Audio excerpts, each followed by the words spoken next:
తన భార్యను హత్తుకొనును వారు ఏక శరీరమైంది. ఇంకో మాట కూడా ఎఫెసీయులకు రాసిన పత్రిక 5వ అధ్యాయం, ఎఫెసీ పత్రిక 5వ అధ్యాయం, ఎఫెసీయులకు రాసిన పత్రిక 5వ అధ్యాయం 22వ వచనం నుండి 33 వరకు కూడా మనము మార్చి చదువుదాం. ఎఫెసీయులకు రాసిన పత్రిక 5వ అధ్యాయం 22వ వచనం నుండి 33 వరకు కూడా మనము మార్చి చదువుదాం. 22 నుంచి. స్త్రీలారా, ప్రభువునకు వలె మీ సొంత పురుషులకు లోబడి ఉండి, క్రీస్తు సంఘమునకు శిరస్సైనలాగున పురుషుడు భార్యకు శిరస్సై ఉన్నాడు. క్రీస్తు శరీరమునకు రక్షకుడై ఉన్నాడు.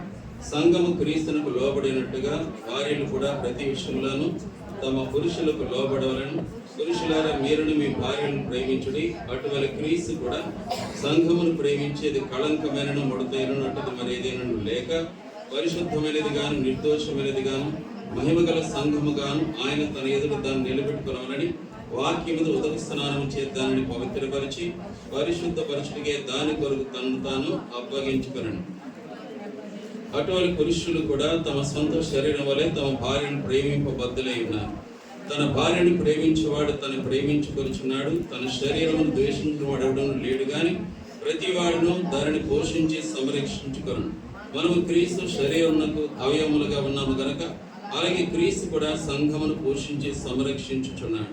ఈ హేతువు చేత పురుషుడు తన తండ్రిని తల్లిని విడిచి తన భార్యను హత్తుకొనును, వారిద్దరూ ఏక శరీరము. ఈ మర్మము గొప్పది. అయితే నేను క్రీస్తును గురించి సంఘమును గురించి చెప్పుచున్నాను.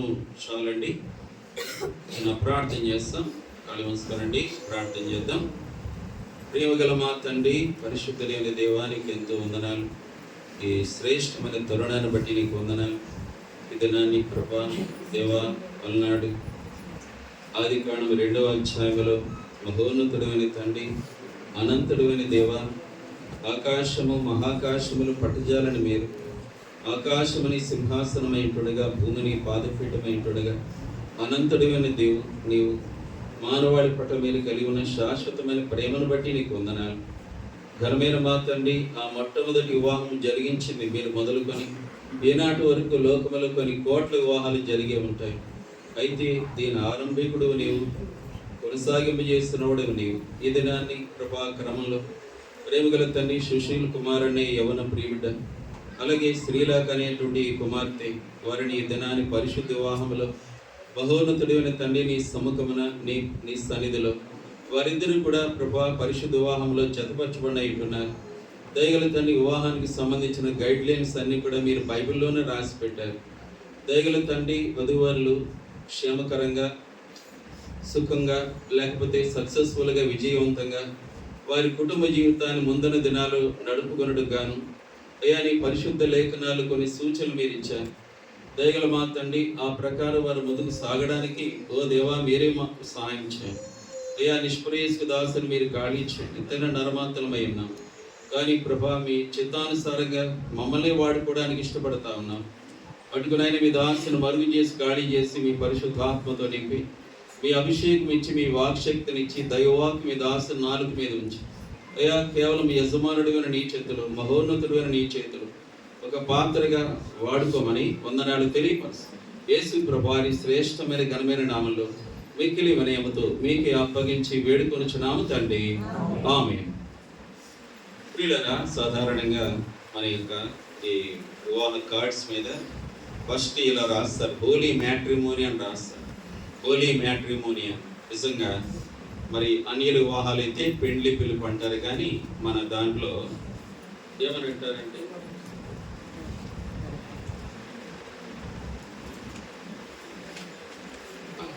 కాబట్టి సాధారణంగా మనం చూస్తే హోలీ మ్యాట్రిమోని అని అంటాం.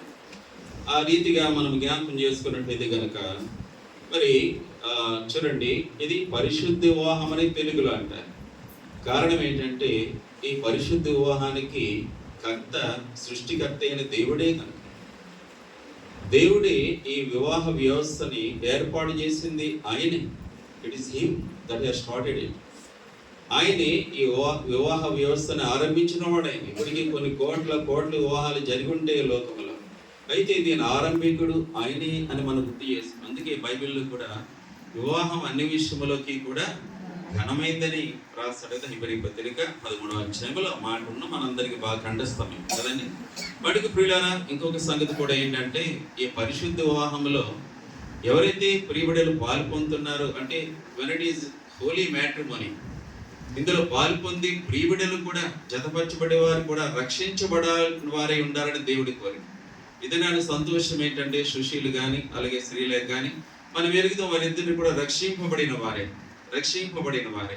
పిల్లరా, మనం జ్ఞాపకం చేస్తాం, సకల మానవాళి కూడా దారి తప్పి దేవుని చిత్తానికి వైదొలిగిపోయిన వారే.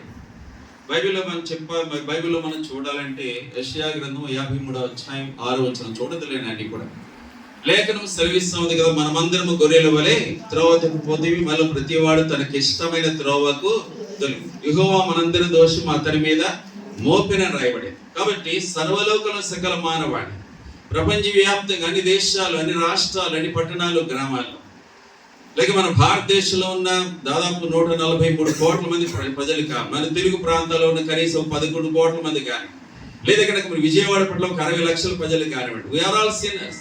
బేసికల్ వీఆర్ సిన్నర్స్. మనందరూ ఉన్న పాపంలో పుట్టాం, పాపంలో పెరిగాం, పాపంలో చనిపోతున్న స్థితిలో 2020 సంవత్సరాల క్రితమే ప్రభువైన యేసుక్రీస్తు వారిని తండ్రి పంపాడు. తండ్రి అనే దేవుడు, కుమారుడు అనే దేవుడు, పరిశుద్ధాత్మ దేవుడు. ఆయన అనంతుడైన దేవుడు, ఆయన త్రిత్వమైన దేవుడు. ఆయన తన మహాప్రేమను బట్టి ఆయన ప్రియ కుమారుడైన యేసుక్రీస్తు వారిని ఈ లోకానికి పంపాడు. ఆ ప్రియ కుమారుని ద్వారా ఆయన మనకు బదులుగా, హెబ్రీ పత్రిక 2వ అధ్యాయంలో చక్కటి మాట ఉంటుందన్నమాట. ఏమని రాయబడి ఉంటుందంటే, ప్రతి మనుష్యుల కొరకే ఆయన మరణాన్ని అనుభవించిన రాయబడి. అంటే ఇక్కడ కూర్చున్న వల్ల ఒక్కొక్కరి కొరకే, సుశీల కొరకే, స్త్రీల కొరకే, నా కొరకు, మనందరి కొరకు ఆయన ఒక్కసారి ఆయన క్రూరమైన స్థితిలో మనకు బదులుగా మరణించాడు, సమాధి చేయబడ్డాడు, తిరిగి లేచాడు. తద్వారా ఆయన పాప క్షమాపణకి, రక్షణకి తలుపులు తెరిచిన వాడై ఉన్నాడు. నిత్య జీవానికి, నిత్య రాజ్యానికి, స్వస్థతకు, క్షేమానికి, ఆశీర్వాదానికి, సమృద్ధికి ఆయన తలుపులు తెరిచిన వాడై ఉంటూ ఉన్నాడు. తద్వారా ఇతని సంతోషం ఏంటంటే, బిడ్డ సుశీలు కానీ స్త్రీలకు కానీ వారిద్దరు కూడా వారు రక్షించబడిన వారు, దేవునికి ఎంతో వందనాలు. తిరిగి పిల్లలు మనం జ్ఞాపకం చేసుకుంటే, బైబిల్ ఈ వివాహంతాలకు ఉద్దేశం ఏమై ఉండాలి, దేవుడు ఎందుకు అసలు ఈ వివాహ వ్యవస్థను ఆరంభించి ఉన్నాడు అని అంటే, బైబిల్లో మనం జ్ఞాపకం చేసుకుంటాం, దేవుడు మొట్టమొదటి మానవుని చేసిన తర్వాత ఆయన నిజానికి ఆదాము ఎన్నడూ కూడా ప్రార్థన చేసి ఉండడు. ఏమనంటే, అయ్యా నాకు ఒక ఇల్లు కావాలి కదా, అయ్యా నాకు ఉండడానికి చేయడానికి ఏదైనా జాబ్ కావాలి కదా, అయ్యా నాకు ఒక భార్య సాటి అయిన సాయం కావాలి కదా అని ఆదాము ఎన్నడూ ప్రార్థన చేసి ఉన్నాడు. ఎందుకంటే ఆదాములో పాపం లేదు. బైబిల్లో రాయబడుతూ ఉంది, యెహోవా యందు భయభక్తులు గలవాడు ఎలాగునా ఆశీర్వదించబడి రాయబడింది కదండి. ఎక్కడ ఉందన్నమాట 120:8. కాబట్టి అక్కడ రాస్తారు, యెహోవా యందు భయభక్తులు గలవాడు ఎలాగునా ఆశీర్వదించబడి రాయబడింది. కాబట్టి మనం చూస్తే కనుక ఇక్కడ మనం చూసి ఆదాము ఎన్నడూ కూడా ప్రార్థన చేయాలి, కానీ దేవుడు ఆయనకి ఏదైనా తోటను ఏర్పాటు చేశాడు. దేవుడే ఆయన కొరకే మనం చూసినట్లయితే కనుక ఒక జాబ్ ఇచ్చాడు. ఏం జాబ్ ఇచ్చాడు ఆదాముకి?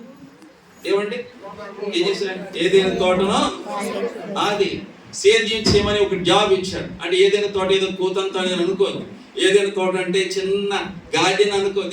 ఏదైనా తోట ఎంత కొన్ని మైళ్ళ విస్తీర్ణంలో ఉంటుంది. దానికి CEO ఎవరండి? CEO ఎవరండి? ఆదాము. ఇది CEO ఆఫ్ ఈడెన్ గార్డెన్స్. ఆదాము ఏదైనా తోటకి CEOగా ఉంటా ఉన్నాడు, సామాన్యమేది కాదు. సరే పిల్లలు మనం చూస్తే ఆయనకి ఇప్పుడు భార్య కూడా కావాలి. ఆ సమయంలో మనం చూస్తే దేవుడే ఆదాము కొరకే సాటి అయిన సహాయాన్ని ఏర్పాటు చేయడానికి ఉద్దేశించిన వాడై ఉన్నాడు. దేవుడే ఆదాముకి సాటి అయిన సహాయాన్ని ఏర్పాటు చేయడానికి సిద్ధమై ఉంటున్నాడు. కాబట్టి పిల్లలు మనం జ్ఞాపకం చేసుకుంటాం, ఆదికాండములో పలుమార్లు ఒక మాట రాయబడి ఏంటి తెలుసా అండి? ఏముంటుంది? దేవుడు ప్రకృతి సృష్టిని చేసిన సమయాల్లో ఆయన ఏమనుకుంటాడు? ఇది మంచిది మంచిది మంచిది మంచిది అంటాడు. చివరికి సరిగ్గా ఏమంటాడండి? చాలా మంచిది అని అంటాడు. ఆదికాండం 1:37. కానీ ఒక చోట మాత్రం మంచిది కాదు అని అంటాడు కదండి. అన్ని మంచివే కానీ మంచిది కాదనేది ఏంటండి? నరుడు ఒంటరిగా ఉండట. ఒకవేళ చూడండి, కొన్నిసార్లు మనం వింటా ఉంటాం, ఆయన పెద్ద ప్రొఫెసర్ గారండి, ఆంధ్ర విషయంలో ఉంటాడని నేను విన్నా మధ్యకాలం. కానీ ఆయన పెళ్లి చేసి అలాగే ఉండిపోయాడండి అంట. అంతేనా అంట. ఏమండి, ఎంత పెద్ద ప్రొఫెసర్ అయితేనే ఏదైతేనే ఆయన ఒంటరిగా మిగిలిపోయాడు. ఏం ఉపయోగం అనుకుంటా. తర్వాత ఇంకా పలానా ఆయన చాలా పెద్ద జాబ్ అండి, కానీ ఎందుకని పెళ్లి చేసుకోలేదు అలా ఉండిపోయారు. కానీ దేవుని చిత్తము కాదు. నరుడు ఒంటరిగా ఉండడం మంచిది కాదు. దేవుని ఉద్దేశం, అది వివాహం తాలూకు ఉద్దేశం ఏంటంటే నరుడు ఒంటరిగా ఉండడం మంచిది కాదు. అంతేకాదు, బైబిల్లో మనం చూసినట్టయితే 1 కొరింథీ 7:2 కూడా ఒక మాట రాయబడ్డాడు. ఏం జాగ్రత్త జరుగుచుండనా, ప్రతి పురుషునికి సొంత భార్య ఉండాలి, ప్రతి స్త్రీకి కూడా సొంత భర్త ఉండాలి అని దేవుడే నిర్ణయించాడు. కాబట్టి వివాహం తాలూకు ఉద్దేశం ఏంటంటే నరుడు ఒంటరిగా ఉండొద్దు. సెకండ్ మనం చూస్తే జాగ్రత్తం అనేది జరుగుతుంది కనుక మరి ప్రతి పురుషునికి సొంత భార్య ఉండాలి, ప్రతి స్త్రీకి కూడా సొంత భర్త ఉండాలని 1 కొరింథీ 7:2 కూడా ఆ విషయాలు రాయబడ్డాయి. ఇవన్నీ బైబిల్ తీసే సమయం కాదు. మన ట్రైన్, ఈ మ్యారేజ్ ట్రైన్ చాలా లేట్లో నడుస్తూ ఉంది కదండి. నేను అప్పటికి 10:30 అంటేనే లేట్ అనుకుంటే, ఏమండి అయితే అఫ్కోర్స్ మేము వివాహం చేసిన అంతే కథలేండి ఊరికి అంటాం, కానీ ఈ వివాహాలంటే అంత నిశ్చితార్థం అంటే అంత పొదిగిపోయి అయినా పర్వాలేదులేండి, ఎందుకంటే మన వాళ్ళు చాలా ఓపిక మంది, అందరూ మన వాళ్ళే కదా, నో ప్రాబ్లం. పిల్లరా మనం జ్ఞాపకం చేసుకుంటే అలాగ మనం చూస్తే ఇంకోటి కూడా తలపోసుకోవాలి ఇక్కడ. ముఖ్యంగా పిల్లరా ముందే చెప్పాను కదా, మనం వీళ్ళిద్దరి కోసం ఓపిక పట్టాలి.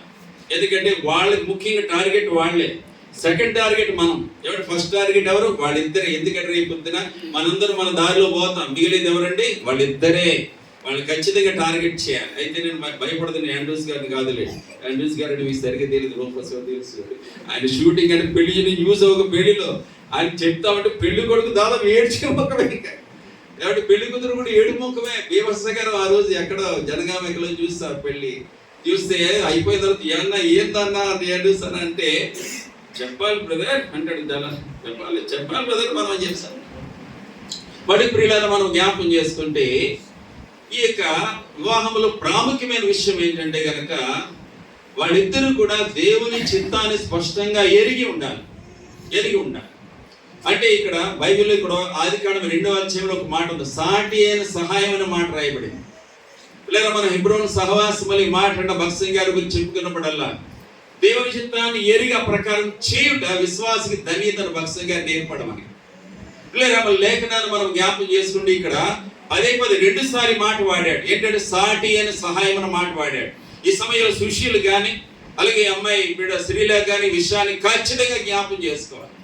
అదేమిటంటే మీరు దేవుని చిత్తాన్ని కనుగొన్నారా అనేది. అంటే చూడండి, సామ్యూయలు ఖచ్చితంగా వాళ్ళతో మాట్లాడి ఉంటాడు. ఏమని, అమ్మా ఇది మీకు ఇష్టపూర్వకంగా జరుగుతుందా? దేవుని చిత్తాన్ని కనుగొన్నావా? సుశీలు ఎంతసేపు ప్రార్థన, 7 రోజులు ప్రార్థన చేస్తాం, ఏదైనా ఒక వాగ్దానం ఉందా? ఏమన్నా స్త్రీలేక దేవుని వాగ్దానం ఏదైనా ఉందా? మీరు ఖచ్చితంగా చెప్పగలరు దేవుని ఏర్పాటని ఖచ్చితంగా అడుగుతారు. సరే కాజీపేటలో ఒకసారి జాన్ స్టోడ్ గారికి పెళ్లి చేస్తా ఉన్నాడు. ఆ పెళ్లిలో ఆ అమ్మాయిని అబ్బాయిని నేను దగ్గర ఉన్నారు, ఎందుకంటే కాజీపేటలో సేవ చేసే దినాలు. కాబట్టి జాన్ స్టోడ్ అని వాళ్ళిద్దరిని, ఆ అమ్మాయిని అబ్బాయిని విడివిడిగా రమ్మని చేసి మాట్లాడుతూ వచ్చు.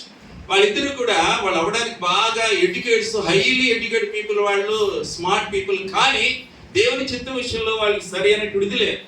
ఆయన అన్నాడు ఓపిగ్గా, కానీ ఇప్పటికైనా దేవుని చేత కనుక్కోవాలి కదా, కనుక్కోకుండా ఎట్లా అన్నట్టుగానే అమ్మాయితో వేరుగా మాట్లాడాడు. పిల్లలు వాళ్ళకి సరైన వాళ్ళు అమ్మాయి టగడగా చెప్పింది ఒక అందుకని అబ్బాయికి ఆ గ్రహింపు లేదు. కానీ తర్వాత చూస్తే కదా, ఎప్పుడో ఒకసారి కాజీపడి తర్వాత ఏదో పెళ్లికని పోతే వాళ్ళ వాళ్ళు బాగున్నారని అడిగితే కనుక లేదు బ్రదర్, అబ్బాయి ఇంగ్లాండ్లో ఉన్నాడు, అమ్మాయి కూడా ఉంది, ఏదో చెప్పుకోవచ్చు అని ఏదో అనుకున్నాం. ఎందుకంటే ఆ దినాన్ని వాళ్ళకి క్లారిటీ లేదు, పరిపూర్ణమైన క్లారిటీ లేదు కనుక. పిల్లలు ఈ మాట జ్ఞాపకం చేసుకోవాలి. బైబిల్లో ఈ మాట ఇలాగ రాయబడింది. చూడండి ఒకసారి ఆదికాండం 2వ అధ్యాయం చూడండి. ఆదికాండం 2వ అధ్యాయం మీరు చూస్తే ఇక్కడ మొదటిగా 18వ వచనం ఏమంటాడండి, మరియు దేవుడైన యెహోవా నరుడు ఒంటరిగా ఉండటం మంచిది కాదు, వానికి సాటి అయిన సహాయం వాని కొరకు చేదండి. సాటి అయిన సహాయం అన్న మాట మీరు గుర్తు పెట్టుకోండి. 20వ వచనం నుంచి చూడండి. ఆదికాండం 2:20 ఏమంటాడండి, అప్పుడు ఆదాము సమస్త పశువులకును ఆకాశ పక్షులకు సమస్త భూజంతువులకు పేర్లు పెట్టాను, ఆయనను ఆదామునకు సాటి అయిన సహాయం అతనికి. అంటే సుశీల్కి సాటి అయిన సహాయం కరెక్ట్ గా దేవుడు నిర్మించింది స్త్రీలేఖనే. అర్థమైంది? స్త్రీలేఖనే నాకు దేవుడు నిజంగా నిర్మించిన భర్తగా ఏర్పాటు చేసి నిర్మించినటువంటి వాడు సుశీలే అనే విషయాన్ని ఖచ్చితంగా వాళ్ళు అడగాలి. ఖచ్చితంగా వాళ్ళకి తెలియాలి. దేవాన్ని చిత్తము నెరవేర్చడం నాకు సంతోషం అని అన్నప్పుడు వాళ్ళకి రక్షించబడిన వారైతే వాళ్ళ కోసం వాళ్ళ అమ్మా నాన్నగారు ఇప్పటి నుంచి ప్రార్థన చేసి ఉండొచ్చు. వాళ్ళ సేవకులు, వాళ్ళ ఏ సంఘాలు వాళ్ళ సేవకులు ప్రార్థిస్తూ ఉండొచ్చు. ఎందుకంటే సంఘాలు మామూలుగా బల దగ్గర కానీ లేదా కానీ సంఘ ప్రార్థనలో వివాహము కావలసిన అమ్మాయిల కొరకు అబ్బాయిలు రెగ్యులర్గా ప్రార్థిస్తాం, వ్యక్తిగతంగా కూడా ప్రార్థన చేస్తూనే ఉంటాం. ఒకందుకు చెప్పాలంటే కనుక maybe they are in God's will. కారణం ఏంటంటే కనుక వాళ్ళ సేవకులు కానీ సంబంధించిన సంఘ ప్రార్థనలు ఎప్పుడు కూడా వాళ్ళ కోసం ప్రార్థన చేస్తూ ఉంటారు. తద్రీతిగా దేవుడు ఇలాగ వారిని సమకూర్చి ఉండొచ్చు. అందుబట్టి దేవునికి వందన. వాడికి ప్రియులారా, వాడిద్దరు కూడా ఇది స్పష్టంగా ఎరిగి ఉండాలి. ఏమండి, ఏమని? ఇదిగో సుశీల అనే నాకు, ఇదిగో శ్రీలేఖని తన చిత్తానుసారంగా నాకు నిర్మించిన భార్య అనే విషయాన్ని సుశీల ఎరగాలి. అలాగే ఈ శ్రీలేఖ కూడా ఎరగాల్సింది ఏంటంటే, సుశీలను బడి ఈయనను నాకు భర్తగా దేవుడే నిర్మించాడని నేను ఎరుగుతున్నాను చెప్పగలగాలి. పిల్లలు, ఇది చాలా అవసరం. ఎందుకంటారు ఏమండి, ఇప్పుడు తర్వాత ఉంటుందని పెళ్ళైన వాళ్ళందరికీ బాగా తెలుసు. ఏమండి, తర్వాత ఏమవుతుంది, ఇప్పుడు అంతా స్మార్ట్గా ఉండదు. ఎందుకంటే తర్వాత ఏమవుతా ఉంటుంది, వాళ్ళ బలహీనతలు బయటపడతాం. సులువుగా వాళ్ళ వీక్నెస్లన్నీ ఒకటి బయటపడతాం. అప్పుడు ఏమంటారండి, అప్పుడు ఏమొస్తుందండి, అబ్బా నేను చూడు ఎంత కోపమా నీకు, ఎంత ఇదానికి అంట కదా. ఇవన్నీ విన్నవాడమేమో కదా, మన ఇంట్లో చూసే కథలు ఇవన్నీ. కాబట్టి కానీ ఒకటి వాళ్ళిద్దరిని కడవరికి నిలబెట్టేది ఏంటంటే, అయ్యా నేను దేవుని చిత్తం ప్రకారమే నేను చేసుకున్నాను శిష్యులు అనగలిగి, అయ్యా నేను దేవుని ఏర్పాటు బట్టి ఎంతో ప్రార్థన చేయగా ఇదిగో మేము ఇలాగో దేవుడు నాకు శిష్యుల్ని ఇచ్చాడని స్త్రీలాగా చెప్పగలిగినప్పుడు కడవరకు వాళ్ళు బాగుంటారు. ఎందుకంటే దేవుని ఏర్పాటు, దేవుని చిత్తం మీద వాళ్ళు గుర్తెరుగుతారు కనుక కదండి పిల్లలు. ఇంకో మాట కూడా జ్ఞాపకం చేస్తాం, అదేంటి తెలుసా అండి, దేవుని వాక్యం. పిల్లరా, ఈ కుటుంబ విషయాల్లో అత్యంత ప్రాముఖ్యమైనది దేవుని వాక్యమే.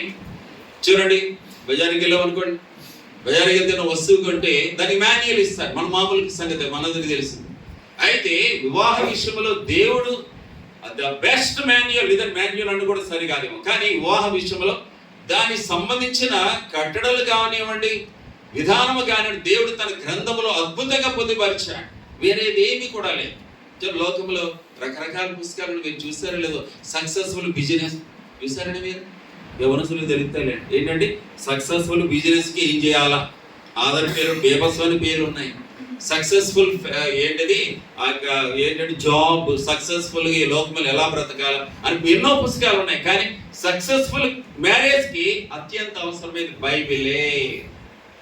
లేదు, ఈ సమయంలో మనం జ్ఞాపకం చేసుకో, ఇరువురికి కూడా కొన్ని బాధ్యత, ముఖ్యంగా వ్యక్తిగత బాధ్యతలు, అమ్మాయికి మరి ముఖ్యంగా అబ్బాయికి కొన్ని బాధ్యతలు జ్ఞాపకం చేసుకుంటాం. కొన్ని బాధ్యతలు వ్యక్తిగతంగా పిల్లల బైబిల్లో దాన్ని చక్కగా చెప్పాడు. సింపుల్గా మనం చెప్పాలంటే, పెళ్లి కుమారుడి విషయంలో దేవుడు ఎఫెసీ పత్రిక 5వ అధ్యాయం 25వ వచనంలో ఒక మాట అంటాడు. ఎఫెసీ 5:20 ఏమంటాడండి? ఎఫెసీ 5:20 ఇదేమంటే, పురుషులారా మీరు మీ భార్యలను ప్రేమించుడి అంటాడు. ఏమా పురుషులను మీ భార్యలను ప్రేమించుడి అంటాడు. ఏంటండి ప్రేమించుట? ఈ పదం ఏంటి తెలుసా? ఇక్కడ వాడిన పదం ఒరిజినల్ భాషలో ఏ పదం వాడేది? అగాపే అనే మాట వాడాడు ఇక్కడ. అగాపే అంటే మనందరికి బాగా తెలుస్తుంది ఏంటంటే అది దేవుని ప్రేమ కదండి. ఆ దేవుని ప్రేమ చూడండి. అగాపే డెఫినేషన్ ఏంటంటే, అగాపే డెఫినేషన్ అంటే ఏం చెప్తాం ఏమండి? ఏ డెఫినేషన్ ఏంటంటే అగాపే అందరికీ తెలుసు కదా. మరి ఏమంటామండి? నెంబర్ 1 త్యాగ సహితమైన ప్రేమ అంటే దేవుని ప్రేమ. ఎటువంటిది? త్యాగ సహితమైన ప్రేమ. నెంబర్ 2 నిస్వార్థమైన ప్రేమ. నెంబర్ 3 మిక్కిలి అయోగ్యుడు కూడా ప్రేమించగలిగే ప్రేమ అగాపే ప్రేమ. సరే, మొదటిది త్యాగ సహితమైన ప్రేమ క్రీస్తులో ఉంది. మనకి నిస్వార్థమైన ప్రేమ క్రీస్తులో ఉంది. అలాగే మిక్కిలి అయోగ్యుని ప్రేమించగలిగే ప్రేమ దేవుని ప్రేమ. ఇదిగా నువ్వు నేను రక్షణ పొందామంటే అమ్మా మనంత దౌర్భాగ్యులు కూడా లేదు. నీ సంగతి నేను అందరికంటే ఎక్కువ దౌర్భాగ్యుడు, నీచుడు. కానీ దేవుడు అత్యంత అందరికంటే దౌర్భాగ్యుడు ఎక్కువగా ప్రేమిస్తూ ఉంటున్నాడు. అగాపే ప్రేమ అంటే మిక్కిలి అయోగ్యుడు కూడా ప్రేమించే ప్రేమ. బ్రదర్, ఇప్పుడు పెళ్లి ఎందుకు చెప్తున్నారు అని అనొచ్చు మీరు. ఏమండి, సుశీల్ ఉన్నాడు, రేపటి దినాన్న శ్రీలేఖకి తన హద్దుబాట్లు అన్నీ కూడా బాగా తెలిసిపోతాయి. ఒక ఎక్కువ కాలం అసలు 6-7 నెలలు అయితే బాగా తెలుస్తూ ఉంటాయి. అలాగే సుశీల్ కూడా శ్రీలేఖ తాలూకు హద్దుబాట్లు అన్ని పట్టబయలైపోతాయి. అప్పుడు ప్రేమించగలవా? అది ప్రశ్న. ఏమండి, మన హద్దుబాట్లు తెలిసిందని ఎవరైనా ప్రేమించగలరని మనల్ని నీడెంత వీక్ ఫెలో, వీడంత బలహీనుడు, వీడంత బుద్ధిహీనుడు అయినా కూడా ప్రేమించగలిగే ప్రేమ. అందుకే ఆ దైవ ప్రేమ గొప్పది. అగాపే ప్రేమ అంటే మిక్కిలి అయోగ్యుడు, ఎంత దౌర్భాగ్యుడవా, ఎంత దౌర్భాగ్యుడవా, కానీ నీలో నిజంగా అగాపే ప్రేమ, దేవుని ప్రేమ నీలో ఉంటే నువ్వు ఇంకా ప్రేమించగలవు. నిజానికి దేవునికి స్తోత్రం. ఈ దినాల్లో ఆ దైవ ప్రేమను బట్టి క్రైస్తవ కుటుంబాలు చాలా, ఒకసారి ఒక లాయర్ని కలిస్తే కాకినాడలో, వాళ్ళు అంటే ఇంకో లాయర్తో మాట్లాడుకుంటారు, కలవడం కదా, ఎందుకో పని మీద పోతే వాళ్ళతో ఏంటి మన కేసులన్నీ ఏనండి బాబు, రోజు రోజుకి ఎక్కువైపోతా ఉన్నాయి. ఏ కేసులండి? భార్య భర్తల కేసులే, అన్నీ అయ్యానండి, ఎన్ని బాబు ఎన్నండి బాబు అనుకుంటా. వాళ్ళిద్దరూ మాట్లాడు, ఇది లాయర్ చెప్పుకుంటా ఉంటే పక్కన నిలబడి వింటా ఉన్నాను.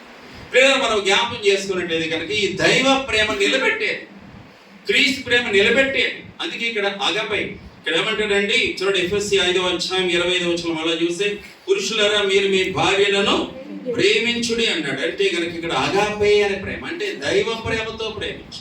పురుషునికి ఇచ్చిన ముఖ్యమైన ఆజ్ఞ వివాహంలో దేవుడు చెప్పింది ఏంటంటే, ముఖ్యమైనది ఏంటంటే, ఇదిగో నీ భార్యను ప్రేమించు అనే మాట రాస్తారు. ప్రేమించు అని. ఎటువంటి ప్రేమ? ఇక్కడ ఒకటిగా మనం చూస్తే కనుక ఆమె ఆత్మీయత విషయంలో నీదే బాధ్యత. అంటే చెప్పాల్సి వస్తే కనుక ఒక అందుకు ఏమంటామంటే శాంక్టిఫైయింగ్ లవ్ అంటాం, అంటే పరిశుద్ధపరిచే ప్రేమ అనొచ్చు. ఎందుకయ్యానంటే కనుక చూడండి, ఇక్కడ బైబిల్లో ఇలాగ రాస్తాడు 25 నుంచి చూస్తే, మీరు పురుషులారా మీరు మీ భార్యలను ప్రేమించుడి, అటువంటి క్రీస్తు కూడా సంఘమును ప్రేమించి, చూడండి ఇక్కడ అది కళంకమైనను ముడతైన నాటిది మరేదేనను లేక పరిశుద్ధమైనది గాను నిర్దోషమైనది గాను మహిమగల సంఘము గాను ఆయన తన ఎదుట దాన్ని నిలబెట్టుకున్నవాలని వాక్యముతో ఉదకిస్తున్నాను, దాన్ని పవిత్రపరిచి పరిశుద్ధపరచుటకే దాని కొరకు తను తాను అప్పగించుకున్నాడు. ఇక్కడ చూడండి, అంటే శిష్యులకున్న మేజర్ బాధ్యత ఏంటంటే, స్త్రీల యొక్క ఆత్మీయత విషయంలో తన మీద రెస్పాన్సిబిలిటీ ఉన్నది. ఆమెను దేవుని మందిరానికి నడిపించేదానికి, ఆత్మీయంగా బలపరచడానికి ఆ బాధ్యత తనదే. It is his responsibility. అది తన బాధ్యత, ఇట్ ఈస్ హిస్ రెస్పాన్సిబిలిటీ. బైబిల్లో అట్లా అంటే మీ భార్యను ప్రేమించడం అన్నప్పుడు ఆమె ఆత్మీయత విషయంలో యు ఆర్ రెస్పాన్సిబుల్ అని దేవుడు చెప్తా ఉన్నాడు. కానీ ఇక్కడ ఇంకొక మాట అన్నాడు, అప్పగించుకున్న మాట, సెల్ఫ్ గివింగ్ లవ్ అంటే అప్పగించుకునే మాట కూడా వాడుతూ ఉంటున్నాడు. అంటే క్రీస్తు ప్రభువారు పెళ్లి కుమార్తెని ఆమెని సిద్ధపరచడానికి, కళంకము ముడత డాగులు లేకుండా ఆమెను చేయడానికి యేసు ప్రభు తను తాను అప్పగించుకునే మాట రాయబడింది. సెల్ఫ్ గివింగ్ లవ్, అప్పగించుకున్న ప్రేమ. కాబట్టి బిడ్డ శిష్యులు జ్ఞాపకం చేసుకోవాలి, స్త్రీల యొక్క ఆత్మీయత విషయంలో, ఆమె ఆత్మీయ ఎదుగుదల విషయంలో, ఆమెను ఆత్మీయంగా నడిపించే విషయంలో నీది బాధ్యత. ఇంకో మాట కూడా రాస్తాడు, నరిషింగ్ లవ్ అంటారు. చూడండి కింద ఎఫెసీ పత్రిక 5వ కింద మీరు చూస్తే 29:30 చూడండి. 29:30 ఏమంటాడండి, తన శరీరమును ద్వేషించువాడు ఎవడనూ లేడు కానీ ప్రతివాడు దానిని పోషించి సంరక్షించుకొనును. మనము క్రీస్తు శరీరమునకు అవయవములై ఉన్నాము గనక అలా క్రీస్తు కూడా సంఘమును పోషించి సంరక్షిస్తున్నాడు. కాబట్టి భర్తగా మరి బిడ్డ శిష్యుల బాధ్యత ఏంటంటే భార్యను పోషించాలి. ఏదైనా ఏ జాబానిచ్చే ఏదైనా కాక నువ్వు నీ భార్యను పోషించగలగాలి. అంతే తప్ప భార్య మీద నువ్వు ఆధారపడి జీవించవద్దు. ఎవరైనా అలా ఉంటే క్షమించాలని మరొక కాదు. కానీ లేఖనం చెప్పే మాట, కొన్ని సమయాల్లో ఏం చేస్తూ ఉంటారు, భార్యను కువైట్కి పంపేసి ఆయన సంపాదిస్తూ ఉంటే ఇంటికాడ కూర్చుంటాడు. ఇక్కడ కనపడదు కానీ కొన్ని చోట్ల నర్సాపురి కొన్ని ప్రాంతాలు ఇక్కడ కూడా లేదు. అక్కడ ఏమవుతారు, భార్యను కువైట్కు దుబాయ్కు పంపేస్తారు సంపాదిస్తారు. లేదంటే కనుక ఆమె ఉద్యోగానికి వెళ్తే ఊరికి ఏదో టైం పాస్ చేస్తూ ఉంటాడు. కానీ అది దేవుని చిత్తము కాదు. It's not God's will. దేవుని వాక్యం చెప్తా ఉంది, నీ భార్యను పోషించగలగాలి. అప్పుడే నీ గౌరవం. ఏదైనా పని చేయి, ఏదైనా వర్క్ చేసుకోగాక నీ భార్యను పోషించగలగాలి. You have to nourish your wife. Bible అలాగ చెప్తాం. తర్వాత ఇంకో మాట కూడా అన్నాడు కింద మనం చూస్తే క్లీవింగ్ లవ్ అంటారు. 31 చూడండి, ఎఫెసీ 5:31. ఈ హేతు చేత పురుషుడు తన తండ్రిని తల్లిని విడిచి తన భార్యను హత్తుకొనును, వారిద్దరూ ఏక శరీరమగుదురు చాలండి. చూడండి ఇక్కడ హత్తుకునే ప్రేమ, that is called cleaving love. హత్తుకునే ప్రేమ. ఎలాగ హత్తుకోవాలా? ఏమంటే ఎలా హత్తుకోవాలా అంటే బైబిల్లో మరి యోబు గ్రంథం 41 ముసలి పురుషుల గురించి మాట్లాడుతున్నాం. ఎవరి చదివే టైం కాదు. కానీ అక్కడ ఏమని రాయబడిందంటే ఈ యొక్క పురుషుల గురించి ఎరుగుదువా అని దేవుడు యోబుతో మాట్లాడతాడు. ముసలి పులుసు అవి ఎలా ఉంటాయంటే దిట్టంగా ఒకదానికి ఒకటి అమర్చబడి గాలి కూడా జ్వరపడదు అటు వాటిలో, గాలి జ్వరపడదండి. అంటే అట్లాగూ అవి ఎలాగో హత్తుకొని ఒకదాని కూడా హత్తుకొని ఉన్నాయని మాట వాడతాడు. అలాగే జ్ఞాపం చేసుకో, సుశీలు జ్ఞాపం చేసుకోవాలి. తన భార్యను హత్తుకొనుడి అంటే అంత గట్టిగా హత్తుకొని ఉండాలి. లేదా ఈ విషయాన్ని జ్ఞాపం చేసుకో. నేను కొద్దిగా వివాహమైన సమయంలో కృష్ణపల్లి గారి భీమవరం, ఆయన బయట మీటింగ్స్ పెట్టినప్పుడు వెళ్ళేది. మామూలుగా ఒక కుటుంబాన్ని చూసేది. నిజంగా ఆయన ఎంత అద్భుతమైన వాళ్ళు. సైకిల్ మీద ఆయనకి 2 కొడుకులు ఉన్నారు. ఆ బ్రదర్ ఏం చేసేవాడు అంటే చిన్న పని చేసుకుని కూలినాలు చేసుకునేవాడు. అయితే ప్రతి మీటింగ్ వచ్చేవాడు. ఎలా వచ్చేవాడు అనుకున్నారు? ముందేమో కొడుకుని ఎక్కించుకో, పెద్దోడిని ఎక్కించుకున్నాడు. కిందనేమో ఆమె ఆ చిన్నోడు ఎత్తుకొని ఉండేది. ప్రతి మీటింగ్ వచ్చేవారు. అలాగా చాలా ఆశ్చర్యంగా ఉండేది. అరే మనం ఇది అన్వయించుకో, ఇలా చేయాలనుకోలేదు. తర్వాత నేను కాశీపేట ఇతర సంఘాలు పోయినప్పుడు అదే పని చేశాను. సంఘ పెద్దలు తిట్టేవాడు, బ్రదర్ ఏంటి చల్లో ఆ గుడికలు వేసుకుని వెళ్తా ఉన్నావు, ఏంటి ఏమన్నా ఏం ధైర్యం బ్రదర్ నీకు అనేవాడు. ఆయన నేను లెక్క చేసేది కాదు, ఎందుకంటే అది నా జ్ఞాపకంలో ఉండేది. 50 దినాలు శిష్యులు జ్ఞాపకం విడిపోయినా కానీ అమ్మాయిని తీసుకెళ్ళాలి. ఒక 50 దినాలు పిల్లలు పుట్టిన తర్వాత వాళ్ళతో కలిసి ఆయన గుడికలకి వెళ్ళాలి. నిజంగా అది ఎంత చక్కటి మాదిరో. ఈ దినాలు అవన్నీ కూడా పోగొట్టుకుంటా ఉన్నాం. ఏదో బైబిల్ సంకలం పెట్టుకుని బ్రదర్స్ ఒక్కళ్ళే వస్తాను, లేదా అమ్మాయి ఒక్కళ్ళే వస్తాను. అది సరైన పద్ధతి కాదు. హత్తుకొని ఉంటా అంటే ఈ భార్యను అన్ని విషయాలు హత్తుకొని ఉండాలి. మధ్యలో ఎవరు కూడా దూరకూడదు, వాళ్ళ మాట వినకూడదు. ఏనేమో చెప్తా ఉంటారు అమలక్కల కథలన్నీ కూడా, అవన్నీ కూడా వినరు. కానీ హత్తుకొనుట అంటే గాఢంగా హత్తుకొని ఉండాలి. ఎంత మీ మధ్యలో ఏది రావద్దు. గాలి కూడా జ్వరపడదని బైబిల్ చెప్తా ఉంది. ఇక్కడ 41 యోబు గ్రంథాలు మీరు తర్వాత చూసుకోవచ్చు. ముసలి పొలుస్తుల మధ్యలోకి గాలి కూడా జ్వరపడదని రాశాడు అక్కడ. ఇంకో రీతిగా చెప్పాలంటే ఎవరు కూడా మీ మధ్యలోకి రావద్దు. ఎవరు నాకు తెలిసిలే, ఎవరి శ్రీలేఖ చెప్పాలి, ఏదైనా ఎవరైనా గవాల్ని సుశీల గురించి చెప్పాలని, గమా నీకు తెలుసా అప్ప ఆయన మనోళ్ళు నోరు కుదిరిగా ఉంటుందండి. ఏమండి తర్వాత మన చెవులు కుదిరిగా ఉంటాయంటే మనోళ్ళి అసలు కుదిరి ఉండవాడు బాబు. మందిరంలో మళ్ళీ ఎందుకు భక్తుల వేషం, భక్తుల కథ చెప్పొద్దు. ఏమంటే మనోళ్ళకి మరి చెప్పాలండి. మందిరాలు ఏడు దాటితే చేయాలి మన భక్తులు బయటకు వచ్చారు. నోరు ఇష్టం వచ్చినట్టు మాట సేవకుడు గురించి, సేవకుడు ఇలాగంటే కదా, అలాంటి కదా, ఇదంటే కదా, అదంటే కదా. ఏం తెలుసాయా నీకు, ఏం తెలుసా నీకు?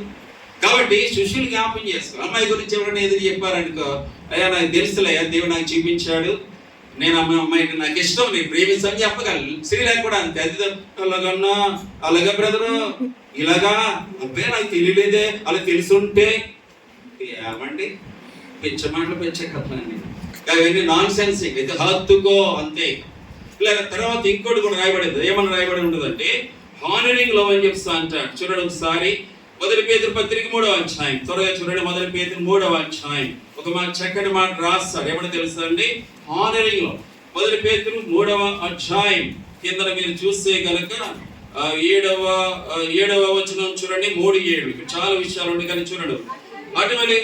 అటువలనే పురుషులారా, జీవన కృపావరములో మీ భార్యలు మీతో పాలువారై ఉన్నారని ఎరిగి ఎక్కువ బలహీనమైన ఘటమైన భార్యను సన్మానించి మీ ప్రార్థనలకు అభ్యంతరము కలుగుకున్నట్లు జ్ఞానము చెప్పిన వారితో కాపురము.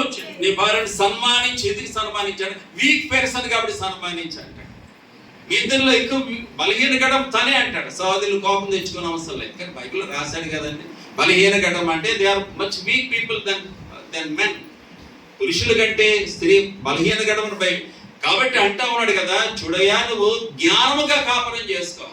ఎందుకంటే కనుక ఆమె కొన్ని డెలికేట్ పర్సన్ కాబట్టి తొందరగా సెన్సిటివ్ గా ఉంటుంది. ఏదైనా అర్థంలో పగిలిపోతా ఉంటుంది కదా, వాళ్ళు అంత తేలిగ్గా అడ్జస్ట్మెంట్ చాలా కష్టం అయిపోతుంది. కాబట్టి ఏంటంటే కనుక హానర్, ఆమె బలహీనము ఘటమని గుర్తించి గ్రహించి ఆమెను సన్మానించి అంటా ఉన్నాడు. ఏం బాబు సుశీలు అట్లా అడ్జస్ట్ చేసుకోవాలి. అగ్రికల్చర్ అంటే తెలుసా ఏంటి? అగ్రికల్చర్ అంటే అప్ప నాకు తెలియదు ఏంటంటే వ్యవసాయం అంటావు. వ్యవసాయం కాదు, అగ్రికల్చర్. అగ్రికల్చర్ ఏంటంటే ఇది ఇంకా మనోడికి అర్థం కాల. అగ్రికల్చర్ అంటే ఒప్పుకొని అడ్జస్ట్మెంట్ అయ్యి వెళ్ళిపోవాలంతే. ఏమండి? అగ్రికల్చర్ ఇట్స్ నాట్ వ్యవసాయం. ఒక ధనవాడు బలి చెప్పాడు ఆ విషయం గురించి. అగ్రికల్చర్ అంటే అడ్జస్ట్ అయ్యి ఒప్పుకొని అడ్జస్ట్ చేసుకుని వెళ్ళిపోవాలి. ఎన్నో ఉంటాయి కథలు. ఏమండి?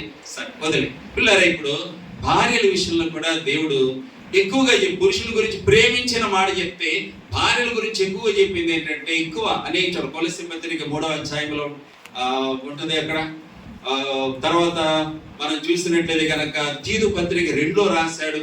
ఏమంటాడుగా అక్కడ ఎఫ్ఎస్సి 5:22 కూడా రాశాడు. అదే చదువుతాం చూడండి ఒకసారి.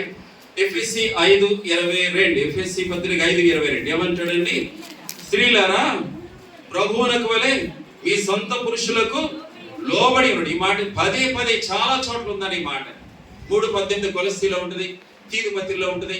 అలాగే ఇక్కడ చూడండి మొదటి పేతురు పత్రికలో కూడా ఆ మాట చక్కగా రాశారు. మొదటి పేతురు పత్రిక 3వ అధ్యాయం అక్కడ ఈ మాట బాగా రాశారు. ఏమని రాశారంటే 5-6 వచ్చిన మొదటి పేతురు 3వ అధ్యాయం 5-6 ఏమంటాడండి? అటువలే పూర్వము దేవుని ఆశ్రయించిన పరిశుద్ధ స్త్రీలను తమ స్వపురుషులకు లోబడి నుండి చేత తమను తాము అలంకరించుకొని ఆ ప్రకారమే శారా అబ్రహామును యజమానుడని పిలుచుచు అతనికి లోబడి ఉండెను.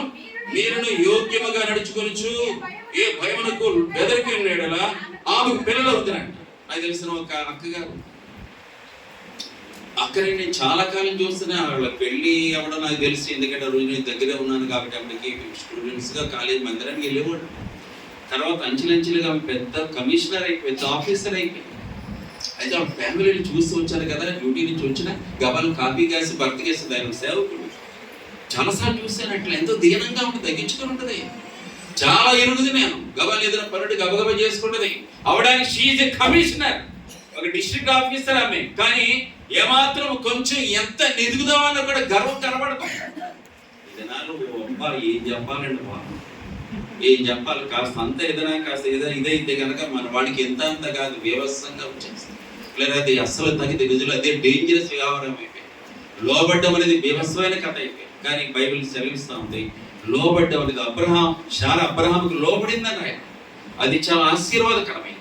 లేదా పరమగీతాల్లో కూడా చూడండి, సొలొమోను దీని గురించి భలే వాక్యాలు రాశాడు. ఊరికే చదువుకుంటూ పోదాం. చూడండి ఒకసారి పరమగీతం 4వ అధ్యాయం 7వ వచనం చూడండి. పరమగీతం 4:7 చదువుతూ వెళ్దాం. అంతవరకే ప్రొఫెసర్ గారు కన్ఫ్యూజ్ అవ్వడం లేదు. పేపర్ నా దగ్గరే ఉంది.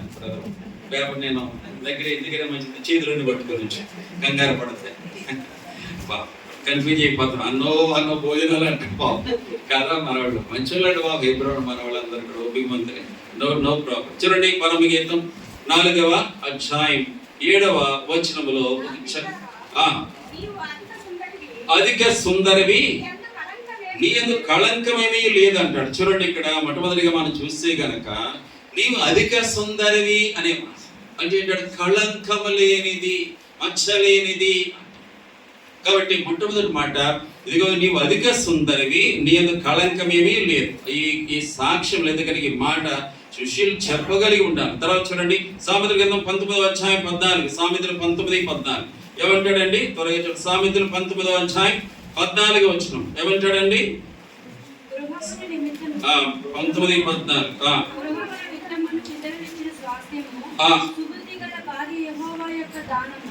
రైట్ చాలా ఇక్కడ ఏమంటాడండి? సుబుద్ధి గల భార్య యెహోవా యొక్క స్త్రీల గురించి రాయబడి ఉంటుంది. సుబుద్ధి ఒక పేరు చెప్తారంటే సుబుద్ధి గల స్త్రీ గురించి చెప్తారు బైబిల్లో. కాదు కదా, మనలో మేధావులు సామాన్యుల బైబిల్ అంతా తెలుసు, కానీ పాటించే కాడ కొద్దిగా ఇబ్బంది అవుతుంది కదండి పాపం. కానీ బైబిల్ సెలవిస్తాం అన్నమాట. ఇక్కడ అబీగైలు గురించి సుబుద్ధి గల స్త్రీ అని అక్కడ రాయబడింది. ఎక్కడండి? ఎక్కడ రాయబడిందమ్మా? మొదటి సమయాలు ఎక్కడ? మంచిగా. కాబట్టి ప్రియులారా, అబీగైలు సుబుద్ధి గల స్త్రీ. కాబట్టి ఇక్కడ మనం చూస్తే సుబుద్ధి గల భార్య యెహోవా యొక్క దానం అంట. సామెతలు 37:10 చూడండి, అక్కడ గుణవంతురాలు రాశారు. సామెతల 37వ అధ్యాయం 10వ వచనం చూడండి ఏమంటాడు ఇక్కడ? సామెతలు 37:10 ఏమంటాడు? గుణవతి అయిన భార్య దొరుకుట అరుదు, అటుది ముత్యము కంటే అమూల్యమని దాన్ని కూడా రాస్తాడు కదండి. ఎంత చక్కటి మాట చూడండి. ఇక్కడ గుణవతి అయిన భార్య దొరుకుట అరుదు, అటుది ముత్యముల కన్నా అమూల్యమైన. తర్వాత చూడండి మరి ఇంకో మాట కూడా మీరు సామెతల గ్రంథం 11:14 వచ్చే 1వ వచనం చూడండి. సామెతలు 14:1 ఏమని రాయబడిందమ్మా? జ్ఞానవంతురాలు తన ఇల్లు కట్టును. పిల్లలు ఇక్కడ ఒకసారి ఆగాలి. స్త్రీ లెక్క జ్ఞానవంతులు ఎందుకు ఇల్లు కట్టేది? బ్రదర్ కాదు, ఎవరండి? శిష్యులు కాదు ఇల్లు కట్టేది. ఏదో ఉద్యోగానికి వెళ్ళొచ్చు, సంపాదించవచ్చు, కానీ ఇల్లు కట్టేది స్త్రీనే. పరిస్థితులు ఎన్ని ఎదిగినా బెగి తీసుకొని గోబుకు పట్టి ఒక చోట ఆగెత్త పలాను సంఘంలో సేవ చేసి అక్కడ కొడుకులు ఉన్నారు, ఆమెకి కొడుకులు ఇప్పుడు కూడా సంఘ పెద్ద ఆయన ఆశీర్వాదం గారు పెద్ద చాలా పెద్ద ఆయన, అప్పటికే 80 ఉంటాయేమో, కానీ అన్నయ్య గారు అన్నప్పుడు చాలా చిన్నోడే, అన్నయ్య గారు అనేప్పుడు పాపం ఎంతో ప్రేమ. కానీ ఆ కొడుకులు ఇచ్చే సాక్ష్యం తెలుసా అండి అన్న, మా అమ్మ కుటుంబాన్ని నిలబెట్టిందన్న, మా నాన్న ఎవడు అడిగితే డబ్బులు ఇచ్చేవాడు, ఊరందరికీ కూడా ఆడికి అప్పు ఇడి పెళ్ళిడి కథ అంటే ఓ జల్లేసేవాడు మా నాన్న. కానీ ఈమె ఒప్పిడి చేసి అక్కడ పొలం ఈ పొలం మొత్తానికి ఒక 20 పెద్ద మోతుపాళ్ళ ఊరికి వాళ్లే. కానీ మా అమ్మ నన్ను నిలబెట్టింది మా కుటుంబాన్ని అంట. నిజమండి ప్రియులారా, నిజం. కొంతమంది అక్కగారులు ఉంటారు, వాళ్ళు నిలబెట్టేది వాళ్లే. జ్ఞానవంతుల ఇల్లు కట్టును జాగ్రత్త చేసి ఒప్పిడి చేసి కుటుంబాన్ని నిలబెట్టేది వాళ్లే. కాబట్టి జ్ఞానవంతురాలు ఇల్లు కట్టును. స్త్రీలకు కూడా ప్రభు కృపలు అలా ఉండుగాక. తర్వాత ఇంకో మాట గనురాలు అన్నాడు. ఎక్కడ ఉందన్న మాట? 2వ రాజులు కదా. గనురాలు అంటే ఎక్కడ ఉంది? 2వ రాజుల గ్రంథం 4వ అధ్యాయం రాయబడి ఉంటుంది కదా. చూడండి అక్కడ 2వ రాజుల గ్రంథం 4వ అధ్యాయంలో ఆ చక్కటి మాట మనము చూడగలం. ఏమని రాస్తారండి? చూడండి ఇక్కడ 8వ వచనంలో, ఒక దినమున ఎలీషా షూనేము పట్టణమునకు పోగా అతడు గనురాలైన ఒక స్త్రీ భోజనములకు రమ్మని అతని బలవంతం చేసిన కనుక అతను ఆ మార్గం వచ్చినప్పుడల్లా ఆమె ఇంట భోజనము చేర్చు. కానీ ఒక మాట చూడండి, ఏమంటే స్త్రీని దేవుడే ఎంత అద్భుతం చూడండి. The Holy Spirit of God or the infinite God, అనంతుడైన దేవుడు ఒక స్త్రీని గనురాలని ఎప్పుడు అన్నాడు? ఎప్పుడు అన్నాడండి? ఏ బ్రదర్, ఈవిడ ఇప్పుడు అన్నాడు, ఏ శిష్యులు ఇప్పుడు అన్నాడు అంట. గనుడు ఎప్పుడో తెలుసా అండి? ఆతిథ్యాన్ని బట్టే. ఒక స్త్రీకి నిజంగా ఆ గనురాలు లేదా కనుక ఎవరైనా ఇంప్రెస్ అయ్యేది ఎక్కడంటే కనుక వాళ్ళ ఆతిథ్యాన్ని బట్టి.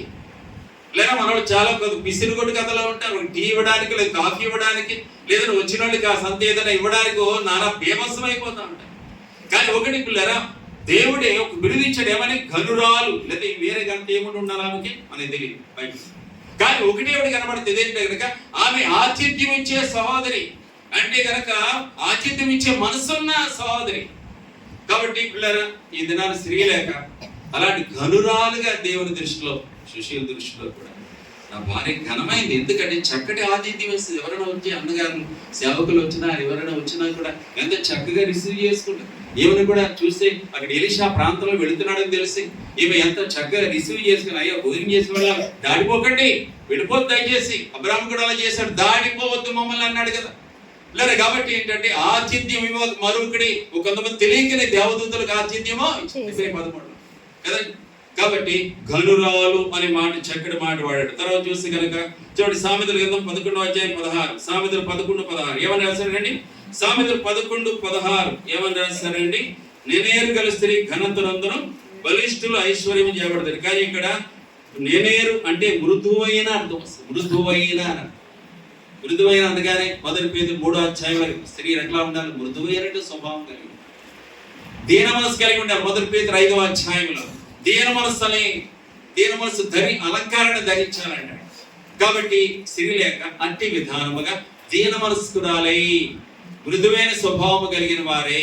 చూడండి, మృదువైన స్వభావం అంటే ఏమండి, పెళ్ళప్పుడు ఎంత దీనంగా ఉంటారో మన సహోదరులు పెళ్ళైన తర్వాత కుటుంబాల్లో చూడాలి. అబ్బా ఏమండి, పెళ్ళప్పుడు అబ్బాయి ఎంత రోజు ఎంత దీనంగా కనబడ్డా, ఇప్పుడు చూడు ఎలా గట్టి మాట్లాడతారు. కానీ బైబిల్లో అలంకారం, చక్కటి అలంకారం తెలుసా? కాబట్టి దీన మనస్సు కలిగి అలంకారం కదా. ఇక్కడ మృదువైనటువంటి స్వభావం 1 పేతురు 3 మాట వాడతాం. చివరిగా చూడండి, ఇక్కడ రాయబడుతున్న ఆమె కష్టపడి పని చేసేది అంటాడు, హార్డ్ వర్కింగ్ అంటారు. సామెతలు 31వ అధ్యాయం, సామెతలు 31 చూడండి, ఇక్కడ రాయబడిన మాట 31వ అధ్యాయం 17-18 వచనాలు చూస్తారా? సామెతలు 31:17-18 ఏమంటాడండి? ఆమె నడికట్టు చేత బలము ధరించుకొని చేతులతో బలముగా పనిచేయను, తన వ్యాపార లాభము అనుభవించేది తెలుసుకోలను. రాత్రి వేళ ఆమె దీపం అర్పిది. కాబట్టి కష్టపడి పని చేసే మైండ్ సోమరితనం కాదు. కుటుంబాల్లో అలా కుటుంబాన్ని కట్టుకోవాలా, హార్డ్ వర్క్ చేసుకుంటూ కష్టపడి పని చేసుకుంటూ. అది ఆరోగ్యం కూడా బతికిస్తే కనుక ఊరికే ఉడిపిరిగిపోవడం తప్ప ఏమీ లేదు. కానీ అది కష్టపడితే ఏమంటే కష్టపడి పని చేసుకుని అన్ని రకాలుగా ఆరోగ్యం కూడా బైబిల్ సెలవిస్తా ఉంది. ఈ హార్డ్ వర్కింగ్. కాబట్టి స్త్రీ లేక అలాగే హార్డ్ వర్కింగ్ అంటే ఎంత బాగు, ఎంత ఆశీర్వాదకరం. లేదా టైం అయిపోతా ఉంది, కానీ ఒక మాట, ఇద్దరు కలెక్టివ్గా చేసే కొన్ని పనులు ఉన్నాయి. కలిసి ఇప్పుడు ఇండివిజువల్గా మనం చూస్తాం కానీ కలెక్టివ్గా చేశారు. ఒకటి నెంబర్ 1 జ్ఞాపకం చేసుకుంటే దేవుని మందిరాన్ని హత్తుకోండి. మీరు ఎక్కడుంటారో, శ్రీశైలమో విజయనగరమో ప్రభాకర్ గారి దగ్గర, లేదా శ్రీశైలంలో అక్కడ ఎవరు మన సేవకుడు అక్కడ బ్రదర్ దగ్గర, ఏదైనా కానీ దయచేసి గమనించండి. ఎక్కడైనా కానీ దేవుని మందిరాన్ని హత్తుకోనండి. ఇది ద మోస్ట్ బెస్ట్ సీక్రెట్ అని మీకు ఏమీ లేదు. దేవుని మందిరాన్ని, దేవుని సేవకులు టచ్లో ఉండండి, అది మీకు చాలా మేలు కలుగుతుంది. దేవుని మందిరాన్ని హత్తుకున్నంత వరకు మీకు ఎంతో మేలు. ఎందుకంటే ఎంతమంది చెప్పుకోలేకపోయినా సేవకురాల దగ్గరికి వెళ్ళి అక్కగారు ఇలాంటి సంగతి అని చెప్పి ఇలాంటి సంగతి షేర్ చేసుకోవచ్చు. కనీసం మీతో నమ్మలేకపోయినా నేను చాలాసార్లు చూస్తాను. కొన్ని సంఘాల్లో ఉండేది పాపం. ఒకసారి ఒక అర్ధరాత్రి ఒక బ్రదర్ ఫోన్ చేశారు. అప్పుడు ఈ సెల్ ఫోన్ లేవు, ల్యాండ్ ఫోనే. మధ్య ఫోన్ చేసి అన్న మీతో మాట్లాడాలి రావచ్చు అన్నాడు. ఏదైనా 11:30 అయింది రాత్రి. ఎప్పుడు వస్తావు, ఏం సంగతి అంటే కనుక మాట్లాడాలా అని చెప్తాను. రా అన్న. మందిరానికి వచ్చిన తర్వాత ఓహో అమ్మాయి పాపం పక్కగా ఉంటుంది ఆ పిల్ల. చూడండి ఇంకా దంచుదామన్నాడు బ్రదర్, దంచుదామన్నాడు అమ్మాయి మీద. మామూలు కాదు, ఇలాగ బ్రదర్ ఇలాగ అంటా ఉన్నాడు. కాబట్టి విడాకులు ఇచ్చేద్దాం అనుకుంటా. అంతా అయిపోయింది, మీరు ప్రార్థన చేయని పోతాం. ఏమ్మా ఏంటమ్మా తల్లి, ఏంటి సంగతి అంటే ఆమె పాపము అంటా నోరు తెరిచింది. తెలియదు బాంబులు పేర్చి అన్న. ఈయన ఉద్యోగం ఎక్కడ స్థిరంగా చేయడు, హైదరాబాద్లో ఉంటారంట వాడు. ఎక్కడా స్థిరంగా చేయడు. ఆ మేనేజర్ గొడవ పెట్టుకుంటాడు, రిజైన్ చేసి బయటకు వస్తాడు. ఇంకో చోట చేరుతాడు, గొడవ పెట్టుకుని బయటకు వస్తాడు. ఇంకో చోట బయటకు వస్తాడు. అన్న పాపకు పాలేలాగన్నా. నేను జాబ్ చేయను 1500కి రోజుకి ఆ గంటకు వచ్చి చెక్ చేసి పోతా ఉంటాడండి. ఏమండి గంటకు వచ్చి చెక్ చేసి పోతా ఉంటాడు. సార్ ఏం కథ? అప్పుడు నేను బ్రదర్ అందు తిరిగి ఇదేనా కథ అంటే ఏమంటాడు, బ్రదర్ సిగ్గు బ్రదర్, నీకు అది రక్షించబడ్డావు, నీకు సిగ్గా ఏంటిది? ఆ అమ్మాయి ఏం చేస్తుంది? నేను సంపాదించి తెచ్చితేనే కదా ఏదైనా కుదిరిగా. నువ్వా తేలేవు, ఆమె తెచ్చుకుని పిల్లలు పోషించుకోవడానికి చిన్న జాబ్ చేస్తే బస్ చెక్కింగ్ వెళ్తావు నువ్వా? ఎదురు కాసేపు మళ్ళీ ప్రార్థన చేస్తే కుదురు పడ్డారు. ఎమ్మ స్పీడ్గా వచ్చాడు బాబు. ఆ రోజు ఏం స్పీడ్గా వచ్చాడో కానీ తగ్గి మళ్ళీ కొడుకులుగా నాడు దేవుడు దయవాళ్ళ వాళ్ళు కుదురుగానే ఉన్నారు. తర్వాత ప్రియులారా మనం జ్ఞాపకం చేసుకుంటే మందిరాన్ని హత్తుకోవడం చాలా మేలు. శిష్యులు కానీ స్త్రీలకు జ్ఞాపకం చేసుకుని మీకు అలవాటే ఉంటుంది. ఎందుకని చూసే కదా పాపం. అయితే మీరు ఎక్కడ ఉన్నారో అక్కడ మందిరాన్ని హత్తుకోండి. సేవకులతో టచ్లో ఉన్నాడు. సేవకులు రెగ్యులర్గా వెళ్ళినప్పుడు ప్రార్థన చేయించుకుని వస్తా ఉన్నాడు, కనబడిపోతా ఉన్నాడు. అన్న బాబు ప్రార్థన చేయమని చెప్తా ఉన్నాడు. అది మీకు మేలు కూడా.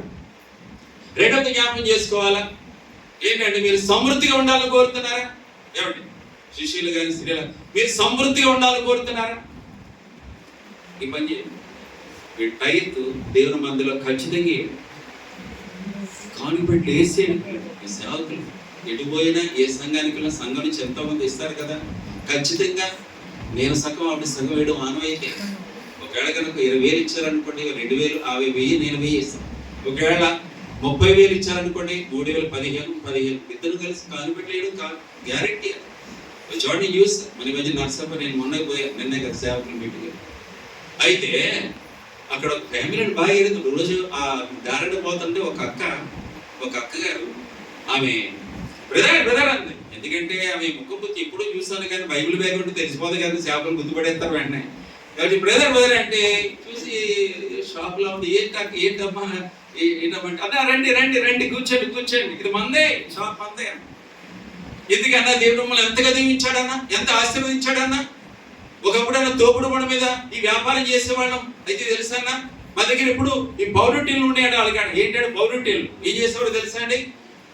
రోజు అమ్ముతారు కదా, అమ్మకం అయిపోయిన తర్వాత ఆ టీల్లో వేసేసేవారండి ఎంత అమ్మారు అంత. కాబట్టి వారం అంతా అయిన తర్వాత ఏం చేసేవాళ్ళండి, ఆదివారం మందిరానికి వెళ్ళి అందులో వేసేవాళ్ళండి. అంచెలంచెలుగా ఏవండి నర్సపు 2 బిల్డింగ్లు కొన్నారు. ఆంధ్రమేకి ఇది కూడా బిల్డింగ్. తర్వాత తీసుకెళ్ళింది అక్క ఇంటికి. రివర్స్గా డెవలప్ అయిపోయారు. దేవుడు ఎంతగా అంటది కదా అమ్మ, ఎంతగా దీవించాడు బ్రదర్. మేము ఎప్పుడు చేస్తాం, ఇప్పటికి డైట్ చేస్తాం బ్రదర్ మందిరంలో అని. శభాష్. శిష్యులు జ్ఞాపకం చేసుకుని అయితే ఏమో శ్రీలంక ఏం జాబ్ చేసినా దేవుని భాగం డబ్బులు రాగానే ఫస్ట్ ఆఫ్ ఆల్ మందులు వేసి, మూడవది ఫ్యామిలీ ప్రేయర్, కుటుంబ ప్రార్థన.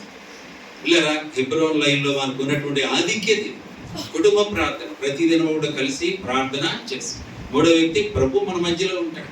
తదిరీతిగా మన కుటుంబం క్షేమాభివృద్ధి పొందడానికి కలిసి ప్రార్థన చేసుకోవడం చాలా అవసరమైంది.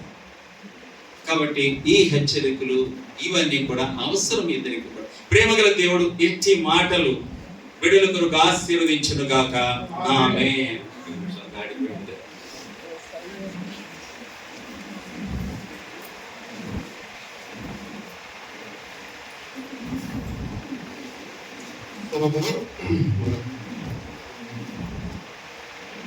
ప్రార్థన చేస్తాము.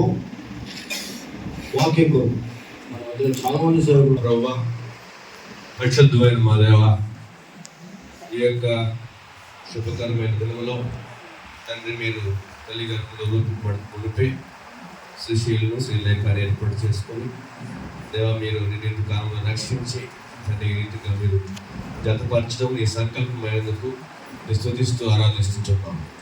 నీ బిడ్డను రక్షించిన దినం నుంచి మీరు సంరక్షిస్తూ పోషిస్తూ తండ్రి దేవ మీరు వారి యొక్క వివాహ దినం కొరకై సిద్ధపరిచిన విధానం బట్టి నీకు వందనాలు చెల్లిస్తున్నాం.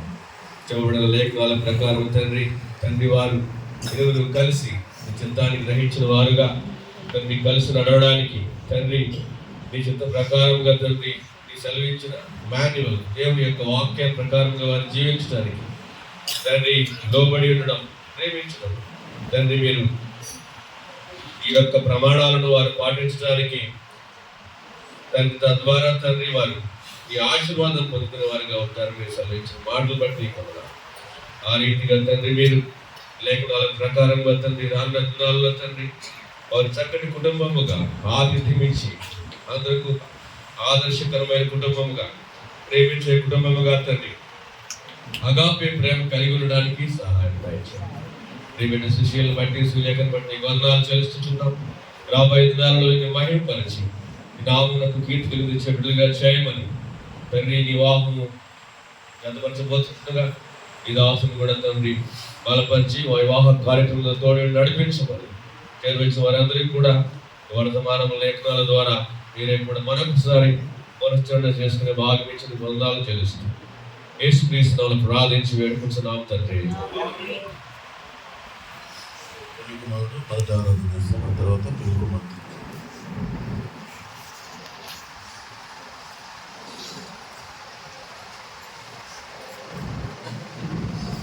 భరించితివి నా పాపము శిక్షను జరిగించితివి నీ రక్షణ కార్యము నాలో. భరించితివి నా పాపము శిక్షను జరిగించితివి నీ రక్షణ కార్యము నాలో. హల్లెలూయా హల్లెలూయా హల్లెలూయా హల్లెలూయా హల్లెలూయా హల్లెలూయా హల్లెలూయా హల్లెలూయా. నోరారగా చేతును దైవారాధనను, నోరారగా చేతును దైవారాధనను, ధారాళముగా పాడెదను స్తోత్ర గీతమును, ధారాళముగా పాడెదను స్తోత్ర గీతమును. హల్లెలూయా హల్లెలూయా హల్లెలూయా హల్లెలూయా. భూమికి అపేక్ష మా ప్రియ పరలోక తండ్రి, నమ్మకమైన దేవా, సర్వాధికారి, భూమి ఆకాశం ఏకరీతిగా సృష్టించిన మా సృష్టికర్తమైన దేవా, నీ యొక్క బంగారు పాదులకు వందనాలు స్తుతులు చెల్లిస్తున్నాం. దక్షిణ రాజ్యం సజీలోకి నుంచి మరో దీన్ని మానేసి పొడిగించి మరో నూతన దినం ప్రవేశపెట్టిన విధానానికై మరో వందనాలు చెల్లిస్తున్నాం. ఇందులో దినలేక నశించిపోయినారు. ధనవంతులేమి ఐశ్వర్యంతులేమి నీ పేరు పెక్కదిలిన వారేమి అనుచందాలు కలవారేమి సకల ఐశ్వర్యాలు దినం లేనప్పుడు ప్రభావ నీ యొక్క ప్రేమ కనికర వాసులేత మీ నాయల ఈ విధంగా ఈ దినం సజీలకు నుంచి విధానానికి మరో వందనాలు చెల్లిస్తున్నాం. అదే కాల సమయంలో మీకు దాసు ద్వారా మీరు మాతో మాట్లాడిన లేఖన ప్రకారమే నీకు వందనాలు తెలుస్తున్నాం. నిజంగా ప్రభా నరుడు ఒంటరిగా ఉంటా మంచిది కాదనే ఉద్దేశం ప్రభా మీరు మా ఇలా రుజుపరుస్తూ వచ్చినారు. అందును బట్టి వందనాలు. ఇది నా యొక్క జీవిత యాత్రలో ప్రభా లోకంలో ఉన్నప్పుడు ప్రభా విడిపించినారు. అందును బట్టి వందనాలు తెలుస్తున్నాం. నిజంగా పశ్చిమైన దేవా అనేక మీ యొక్క దాసులు ప్రభా అనేక సలహాలు సూచనలు హెచ్చరికలు ఇచ్చినారు. అటు విషయాల్లో మేము కూడా ప్రభా మీ యొక్క జీవిత యాత్రలో ముందు సాగటం విషయాల్లో కృపించి సాయం చేసిగా ప్రార్థిస్తున్నాం. పశ్చిమైన దేవా మందిరం రావటంలో ఆత్మీయంగా ఎదుటలో అదేవిధంగా పశ్చిమైన దేవా కుటుంబంగా మేము పశ్చిమైన దేవా ప్రార్థించడంలో సేవకులకి మరి ఇతరులకు ప్రభా అందరికీ అందుబాటులో ఉండటంలో ఇటువంటి సూచనలు ఎన్నో ఉన్నాయి ప్రభా. ఇటువంటి అన్ని మా యొక్క జీవిత యాత్రలో ముందుకు సాగటలకు కృపించి సాయం చేస్తూ ప్రార్థిస్తూ పెట్టుకుంటూ వస్తున్నాం. పశ్చిమైన దేవా అటు విధంగా కాకుండా మాకు వచ్చే భాగంలో కూడా ప్రభా ఈ నామంలో ఈ యొక్క మందిరంలో ఉండేవారిగా అటు వరకు మా జీవితాలు కూడా కార్యం నెరవేర్చవలసిగా ప్రార్థిస్తున్నాం.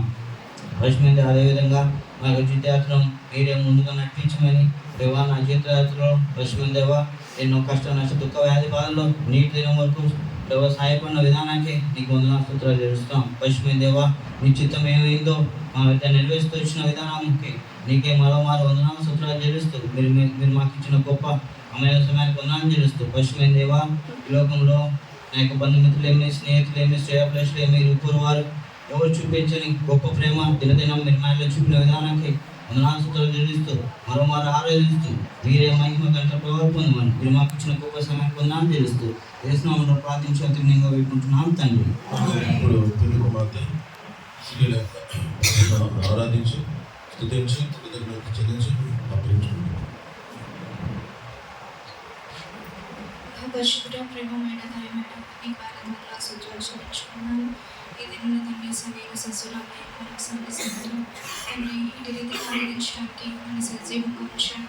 అందుని బట్టి వందనాలు చెల్లించుకున్నాను. తండ్రి ఈ మనిషి అభ్యర్థులు మరొకసారి మీరు నన్ను ప్రేమించడానికి మీరు ఇష్టపడిన దేవుడు కనుక వందనాలు సూచనలు చెల్లించుకున్నాను. తండ్రి ఎన్నో మాట తండ్రి నేను బాధ పెట్టినప్పటికీ కూడా నన్ను ఏమాత్రం వినక తండ్రి నీ యొక్క ప్రేమను చూపించిన విధానాన్ని బట్టి వందనాలు సూత్రాలు చెల్లించుకున్నాను. తండ్రి మరి రక్షించిన వారికి వచ్చిన వరకు ఎన్నో మంది తండ్రి పడిపోతున్నప్పటికీ కూడా తండ్రి నన్ను లేవనెత్తుతూ తండ్రి మీరు నన్ను ప్రేమించిన విధానాన్ని బట్టి వందనాలు చెల్లించుకున్నాను. తండ్రి నీ రక్తానంతా తండ్రి నా కొరకే కాచి కలుస్తున్న తండ్రి విశ్వాసం మర్యాదాన్ని బట్టి వందనాలు చెల్లించుకున్నాను. తద్వారాగా తండ్రి మీరు నాకు ఇచ్చిన గొప్ప రక్షణ బట్టి వందనాలు చెల్లించుకున్నాను. అంత మాత్రమే కాకుండా తండ్రి నా జీవితంలో ఎన్నో ఒడ్డనుకుంటు తండ్రి మరి వచ్చినప్పటికీ కూడా తండ్రి ప్రేమిస్తూనే వచ్చారు. తండ్రి నా కుమార్తెను నేను పిలుచుకుంటూ వచ్చాను. దాన్ని బట్టి వందనాలు చెల్లించుకున్నాను. ఆ తండ్రి మరొకసారి ఇదేమి నా తండ్రి నా కొరకే తండ్రి సిద్ధపరిచిన తండ్రి నీ యొక్క తండ్రి నీ యొక్క తండ్రి కుమారుని బట్టి వందనాలు చెల్లించుకున్నాను. ఆ తండ్రి మరి ఇరువురు కూడా తండ్రి కలిసి ఏకంగా తండ్రి నేను స్థుతించటకు నేను మహింపరచటకు మరొక తండ్రి అవకాశాన్ని ఇచ్చిన విధానానికై నీకు వందనాలు స్తోత్రాలు చెల్లించుకుంటూ ఉన్నాయి. చిన్న స్తుతి ఆరాధన ప్రభు యేసుక్రీస్తు వారి శ్రేష్టమైన నామమున నీకు సమర్పించుకున్నాను నా తండ్రి.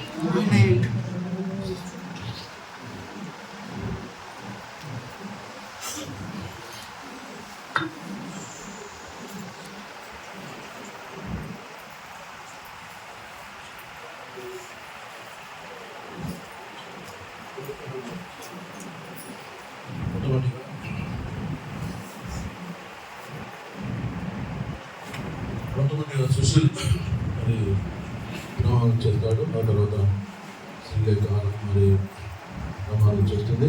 ఈ యొక్క ప్రమాణములు నేటి ఈ దినం మొదలుకొని జీవితాంత పర్యంతం వరకు జంగల దేవుని సన్నిధిలో పరిశుద్ధులు ఎదుట మరి దేవుని దూతల ఎదుట కూడా వీరందరూ అందరి ఎదుట పరిశుద్ధులందరి ఎదుట ప్రమాణం చేస్తున్నారు. కనుక ఈ ప్రమాణములు వారు చేసే సందర్భంలో మీరందరూ చివరిగా ఆమరించే పనిని మనం చేస్తున్నారు. సుశీల్ అను నేను సర్వశక్తి గల దేవుని ఎదుట సంతోషకరమైన సాధారణమైన ఆరోగ్యకరమైన వివాహ జీవితమునకు ఆటంకకరమైనది ఏది నా దేహం మందు లేదని వెల్లడి చేయించున్నాను.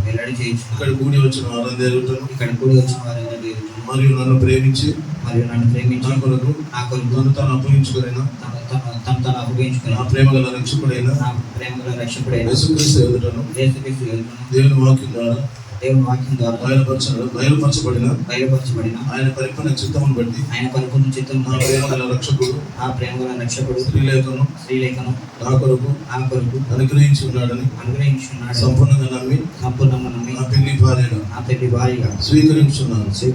నేను ఆమెను ప్రేమించి సంరక్షించదనని కాపాడదనని ప్రమాణం చేయించున్నాను. ఆరోగ్యమందును అనారోగ్యమందును కలిమియందును లేమియందును నేను ఆమెను కాపాడి పోషించదనని ప్రమాణం చేస్తున్నాను. జీవమన కృపావరములో పాలిభాసురాలని ఎదిగి స్నేహితురాలుగాను సహచరురాలుగాను ఎంచి ప్రభునందు సమస్తము పంచుకునేదానని ప్రమాణం చేయించున్నాను. ప్రతి దినము మోకాళ్ళపై దేవుని వాక్యం చదవటంతో దినమును ప్రారంభించి అలాగే దినమును ముగించదని ప్రమాణం చేయించున్నాను. నా దేహమును మరియు ఆమె దేహమును దేవుని పరిశుద్ధాత్మకు ఆలయమని ఎంచి ఘనముగా ఉంచుదనని ప్రమాణం చేయించున్నాను. నా హృదయమందును జీవితమందును ప్రభువైన యేసుక్రీస్తు వారికి రావాల్సిన భాగమును సంతోషంతో క్రమముగా నమ్మకముగా ఇచ్చేదనని ప్రమాణం చేయించున్నాను. నా వివాహ జీవితం అంతా ప్రభువైన యేసుక్రీస్తు నామమును మహిమపరచెదనని ప్రమాణం చేయించున్నాను. ప్రభు నాకు సహాయము చేయనుగాక. అందరూ ఆమెను చెప్పండి. శ్రీలేఖ నామములో ప్రమాణం చేస్తుంది. స్త్రీలేఖను నేను సర్వశక్తి గల దేవుని ఎదుట సంతోషకరమైన సాధారణమైన ఆరోగ్యకరమైన వివాహ జీవితమును జీవితమందు నా శరీరమందు ఆటంకకరమైనది ఏదీ లేదని చేస్తున్నాను.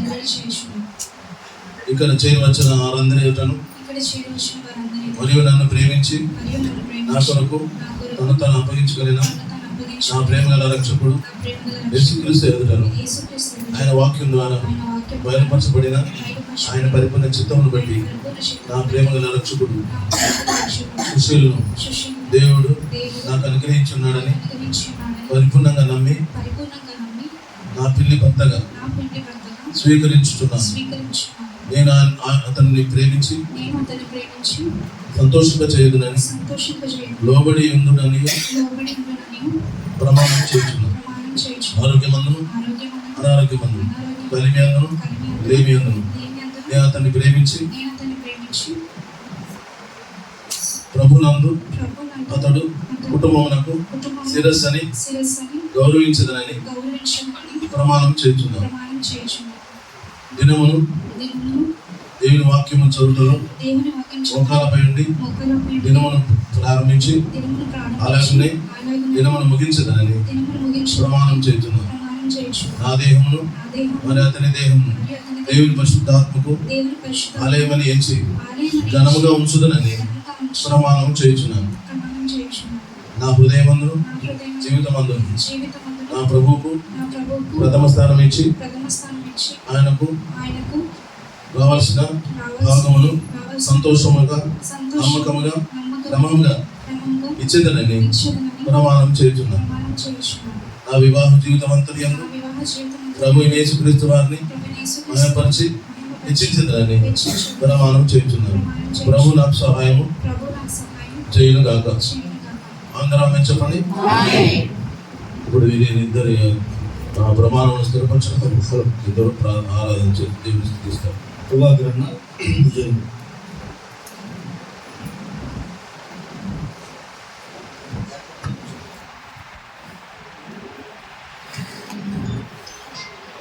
ప్రభువుల తండ్రి, పరిశుద్ధుడైన దేవ, నీ ప్రియకుమారుడు మా రక్షకుడు ప్రభువైన యేసుక్రీస్తు వారి నామములో వందనాలు స్తుతులు చెల్లిస్తున్నాను. ప్రభువా, మీరు ఇచ్చిన రక్షణను బట్టి వందనాలు స్తుతులు చెల్లిస్తున్నాను. ఈ సమయంలో సుశీల్ శ్రీలేఖ విషయంలో దేవా అనేకులు ప్రార్థించి కనిపెట్టిన విధముగా ఈరోజు ఈ వివాహములు ఇద్దరని వాక్యానుసారంగా పరిశుద్ధుల సమక్షంలో మీరు యొక్క సన్నిధిని తోడుగా ఉంచి మీరు జరిపించిన పరిశుద్ధ వివాహం జతపరిచినందుకు వందనాలు చెల్లిస్తాం. బిడ్డ వారు ప్రార్థన చేస్తున్న శ్రీలేఖ తన బ్రతుకు దాని దినములని కృపాక్షేమ వచ్చు. నీ ముఖ కాంతి తనపై ప్రకాశపరిచి తన నోట తన హృదయంలో నీ మాట ఉంచు. ఏ మాటలైతే మీరు ఇచ్చినారో ప్రోత్సాహకరంగా ఏదైతే తన జీవిత యాత్రలో ఉపయోగపడితే ఆ మాటలను తన హృదయం భద్రపరుచుకుని నిన్ను మహింపరిచే వారిగా చేయమని కోరుకుంటూ నీ కృపకు కాపుదలకు భద్రతగా చెప్తాం. ప్రభువైన యేసుక్రీస్తు నామమున ప్రార్థన చేసి స్తుతించి వేడుకొనుచున్నాం తండ్రి.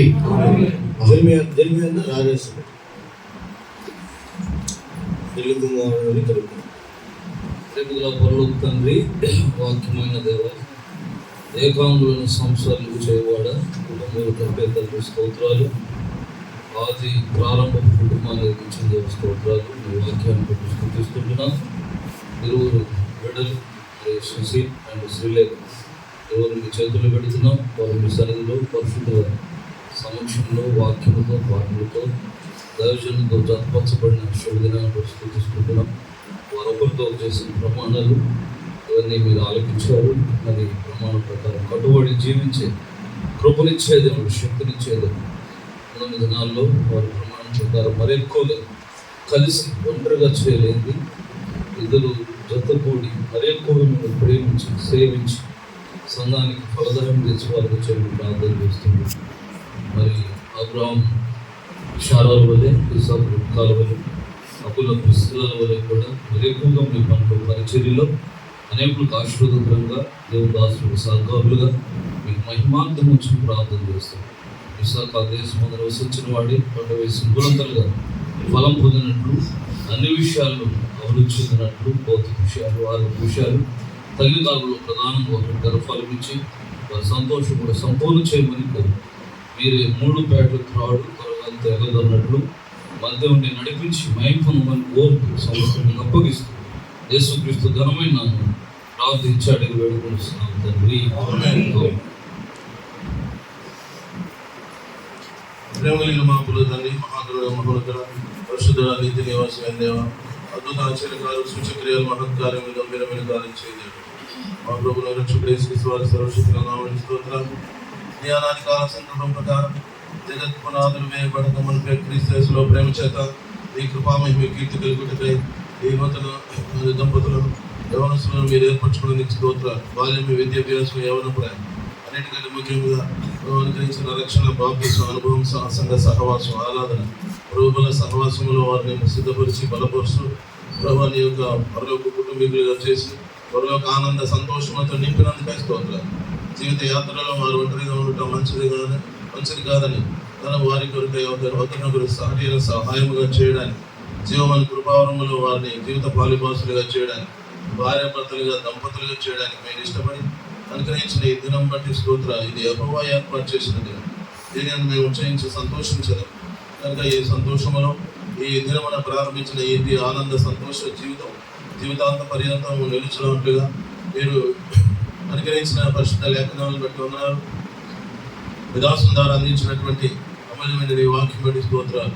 విజయవంతమైన సంతోషకరమైన వివాహ జీవితంలో ఎట్లు మరి నియమములు పాటించాలను అంటే అనుభవంలో కొనసాగటకై ఈ ఇరువురిని సిద్ధపరచమని ప్రార్థిస్తున్నాం. వీరి ఆత్మ, ప్రాణ, దేహములను, శరీరములను పవిత్రపరచండి. గత పతనాలు, బలహీనతలు, పొరపాట్లు ఏమైనా కడిగి నియముల రక్త పరీక్షని తీసుకొస్తున్నాం. గడుగుము పవిత్రపరచము. యజమాడాన్ని వాడుకున్న అర్హమైన పాత్రలుగా సిద్ధపరచండి. పరిశుద్ధాత్మతో అభిషేకించము. ప్రభువా శుద్ధి చేయమని ప్రార్థిస్తున్నాం. వీరిలో నీ ప్రేమను అగాపే ప్రేమతో నింపమని ప్రార్థిస్తున్నాం. ఈ లోక ప్రేమ లాంటి ప్రేమలు గతించిపోతాయి. అయితే అగాపే ప్రేమ, దైవ ప్రేమ, నిత్యం నిలిచే ప్రేమ, త్యాగం చేసిన ప్రేమ, బలైన ప్రేమ, రక్తం చిందించిన ప్రేమ, ఓర్పు సహనం కలిగినటువంటి ప్రేమ. కనుక ఇరువురి ఎడల అటువంటి ప్రేమను కుమరించమని ప్రార్థిస్తున్నాం. ప్రేమ, విధేయత కలిగిన వారి నీ వాక్యమును అనుసరించి, వాక్యమును క్రమను అనుసరించి నడుచుకోవడం సహాయం చేయదు. ప్రభువా ఈ విధంగా ఇరువురి దాంపత్య జీవితాన్ని, ఈ కుటుంబాన్ని మీరు కట్టువాడని శిల్పి, నిర్మాణకుడు ప్రభువా ఈ కుటుంబాన్ని దీవించి ఆస్వాదించాలి. రాబోయే దినాల్లో వీరి దాంపత్య జీవితం అనేకులకు ప్రయోజనకరంగా మరి సంతోషకరంగా, సంఘానికి క్షేమకరంగా ఉన్నట్లుగా సహాయం చేయమని, దైవజనులకు సహకారులుగా, పనివారిగా, పనిముట్లుగా ఉపయోగకరంగా ఉన్నట్లుగా చేయమని ప్రార్థిస్తున్నాను. దీవించండి, ఆస్వాదించండి ప్రభువా. ఈ విధంగా ప్రభు ప్రార్థన మోకాళ్ళ మీద ఉండి దేవుని వాక్యం చదువుకుంటూ ప్రారంభించి దినములు ముగించే వారికి ఉన్నట్టు ఈ మందిరానికి ప్రాముఖ్యత ఇచ్చి నీ పరిచయకు ప్రాముఖ్యత ఇచ్చి నీ ప్రజలను నీ ప్రజలను నీ బిడ్డలను ప్రేమించే భక్తి గల కుటుంబంగా చేయమని ప్రార్థిస్తున్నాం. భక్తుల వాడు ఆయన త్రోవలో నడుచు వారందరూ కూడా ధన్యులను సెలవించాడు. ధన్యుడు లోగిట నీ భార్య ఫలించి ద్రాక్ష వలి వలె ఉండను, ఈ పిల్లలు బల చుట్టూ ఒలివ మొక్కల వలె ఉందురని సెలవించారు. దైవానికి భక్తుల వాడు ఇలాగ ఆశీర్వదించబడను. మరి సీయోనులో ఆయన నిన్ను ఆశీర్వదించను. జీవితకాలం మంది ఋషులను క్షేమం చూసేదాం, నీ పిల్లల చూసేదామని సెలవించారు. మరి అట్టి ఆశీర్వాదములు దీవెనలు నీ ద్వారా అనుగ్రహించమని ప్రార్థిస్తున్నాం. వేలకు నువ్వు తల్లి అవుదిగా కనిసరించాను. రిబికాకి ఇచ్చిన ఆశీర్వాదం దేవుడు ఇప్పుడు కూడా అనుగ్రహించండి. ఖ్యాతిని క్షమాభివృద్ధి నందుగా కానీ బోయేజు వృత్తికి ఇచ్చిన వాగ్దానం రాష్ట్ర పక్షంగా నెరవేర్చి మీరు మహింపుదమని ప్రార్థిస్తున్నాం. ఈ విధంగా ప్రభావ వారు చేసే నీ నామన్న వాక్యం ఆధారం చేసుకొని పరిశుద్ధుల ఎదుట దేవుడు దూతల ఎదుట సమాజం ఎదుట వారు చేసే ప్రమాణములు నిత్యత్వం వరకు నిలిచి ఉన్నట్లుగా ప్రభావ దీని నుండి తొలగిపోకుండా కాపాడమని ప్రార్థిస్తున్నాం. వీరిలో మీరు సంకల్పాలు నెరవేర్చుకునేవి ఏవి జరగాలని హస్తం సంకల్పం ఉండాలని నిర్ణయించిన వాటిని జరిగించుకొని మీరు మహిపదమని అనేకులకు ఆదర్శప్రదమైనటువంటి కుటుంబంగా చేయమని ఇక్కడ వచ్చిన వారిలో ఎవరైతే రక్షణ పొందలేదు వారందరూ రక్షణ పొంది మీ ప్రేమను అంగీకరించి ఈ సంతోషకరమైన వివాహ జీవితం దాంపత్య జీవితంలో వారు కూడా కలిగి ఉండటగా సిద్ధపరచం ఆస్వాదించి దీవించమని ఈ యొక్క దంపతులను నీ కృపాలను అప్పగించడం మొదలుకొని from this day will I bless thee. ఈ దినము నుండి నేను నిన్ను ఆశీర్వదించదని సెలవించిన వాగ్దానం ప్రభు 2:19 వాగ్దానం నెరవేర్చమని ప్రార్థిస్తున్నాం. అటు ప్రభు నీ నామమునకు మహిమ తెచ్చుకోమని మా ప్రభువును రక్షకుడు యేసుక్రీస్తు వారి అత్యున్నతమైన హెచ్చమైన ఘనమైన ఉన్నతమైన మహిమగల శక్తిగల నామం రెండోసారి పెళ్లి కుమారుడుగా రాని యేసుక్రీస్తు నామమున స్తుతించి ప్రార్థించి వేడుకుంటున్నాము తండ్రి.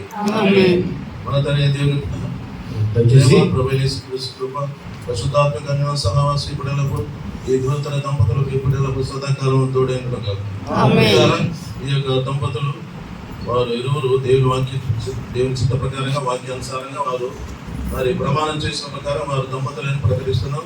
గవర్నమెంట్ వారు మ్యారేజ్ లైసెన్స్ మరి అనుగ్రహించిన ప్రకారంగా చట్ట ప్రకారంగా వీరు భార్య భర్తలను ప్రకటిస్తున్నారు. దేవుడు జతపరిచిన వారిని మనుషులు వేరు చేయకూడదు కనుక దేవుడు వారిని ఆశీర్వదించి సంరక్షించి పోషించి కాపాడి సదాకాలం వారిని నడిపించి వారికి తోడే ఉండును కాక. దయచేసి పాట సంఖ్య 5 పాడుతుండగా రిజిస్టర్లో సంతకం చేస్తారు. ఆలగడ్డ సమ్మేళనం రెండు సాక్ష్యాలు కూడా కావాలి. వేలు తీస్తాడు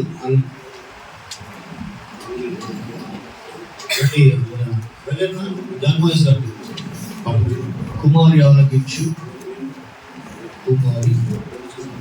కుమారి ఆలకించు నీవాలోచించే కుమారి చెవియొక్కుము కుమారి ఆలకించు నీవాలోచించే కుమారి చెవియొక్కుము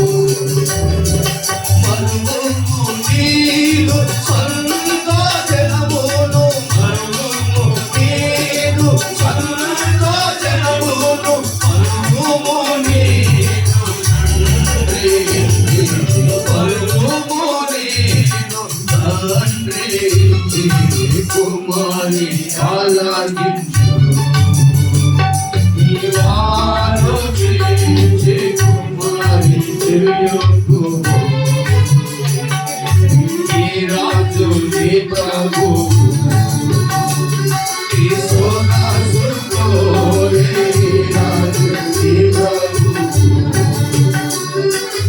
నీ రాజు నీ సౌందర్యములు కోరే నీ రాజు నీదు సౌందర్యములు కోరే నీ రాజు నాకు నమస్కరించు నీ రాజు నాకు నమస్కరించు కుమారి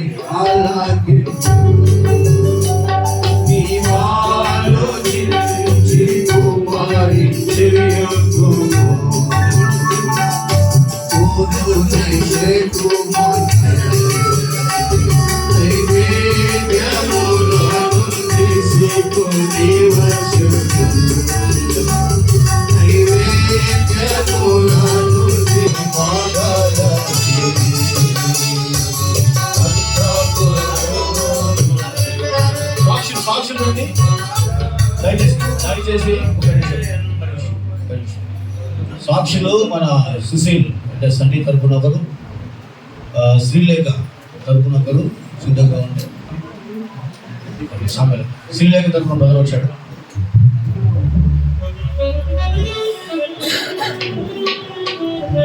ఈ చిత్రపటి గల వస్త్రముల ధరించి చిత్రపటి గల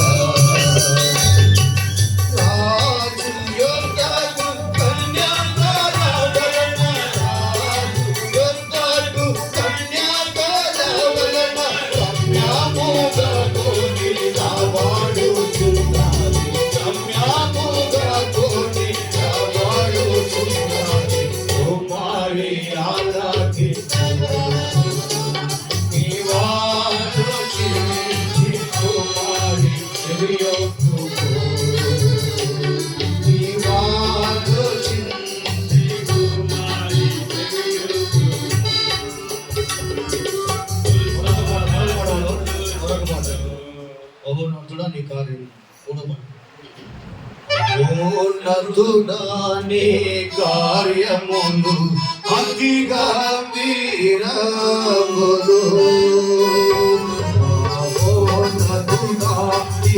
కార్యములు అతి గంభీరములు సర్వోన్నతుడా నీకే వాస్తుతి స్తోత్రములు సర్వోన్నతుడా నీకే వాస్తుతి స్తోత్రములు మహోన్నతుడా నీ కార్యములు అతి గంభీరములు మహోన్నతుడా నీ కార్యములు అతి గంభీరములు.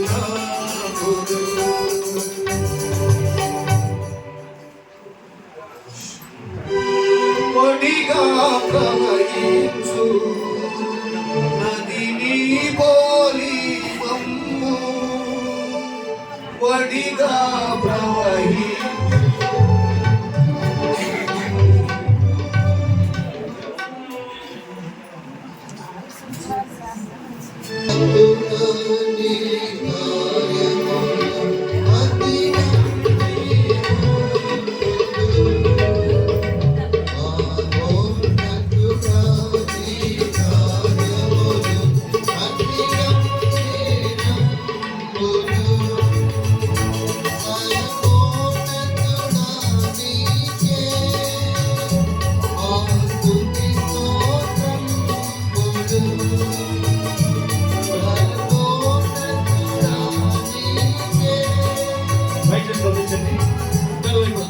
శ్రీలేఖ తరపున తల్లిదండ్రులు, అదేవిధంగా తల్లిదండ్రులు అంటే బంధువులు,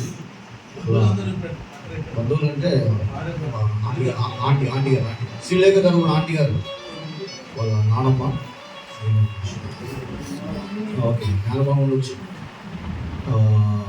తర్వాత ఇప్పుడు సన్నీ తరపున సుశీల్ ఆంటీ అంకుల్ రావాలి, అక్క అన్న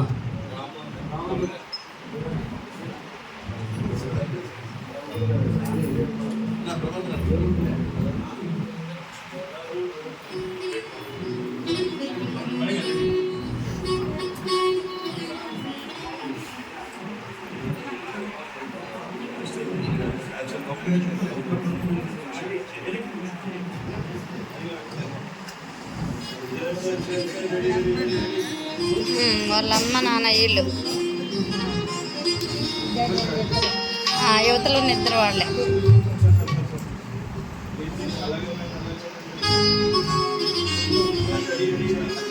పడిగా ప్రవహించు నదిని పోలి మమ్ము పడిగా ప్రవహించు నదిని పోలి మమ్ము నడిపింపజేసి అభివృద్ధి పరచి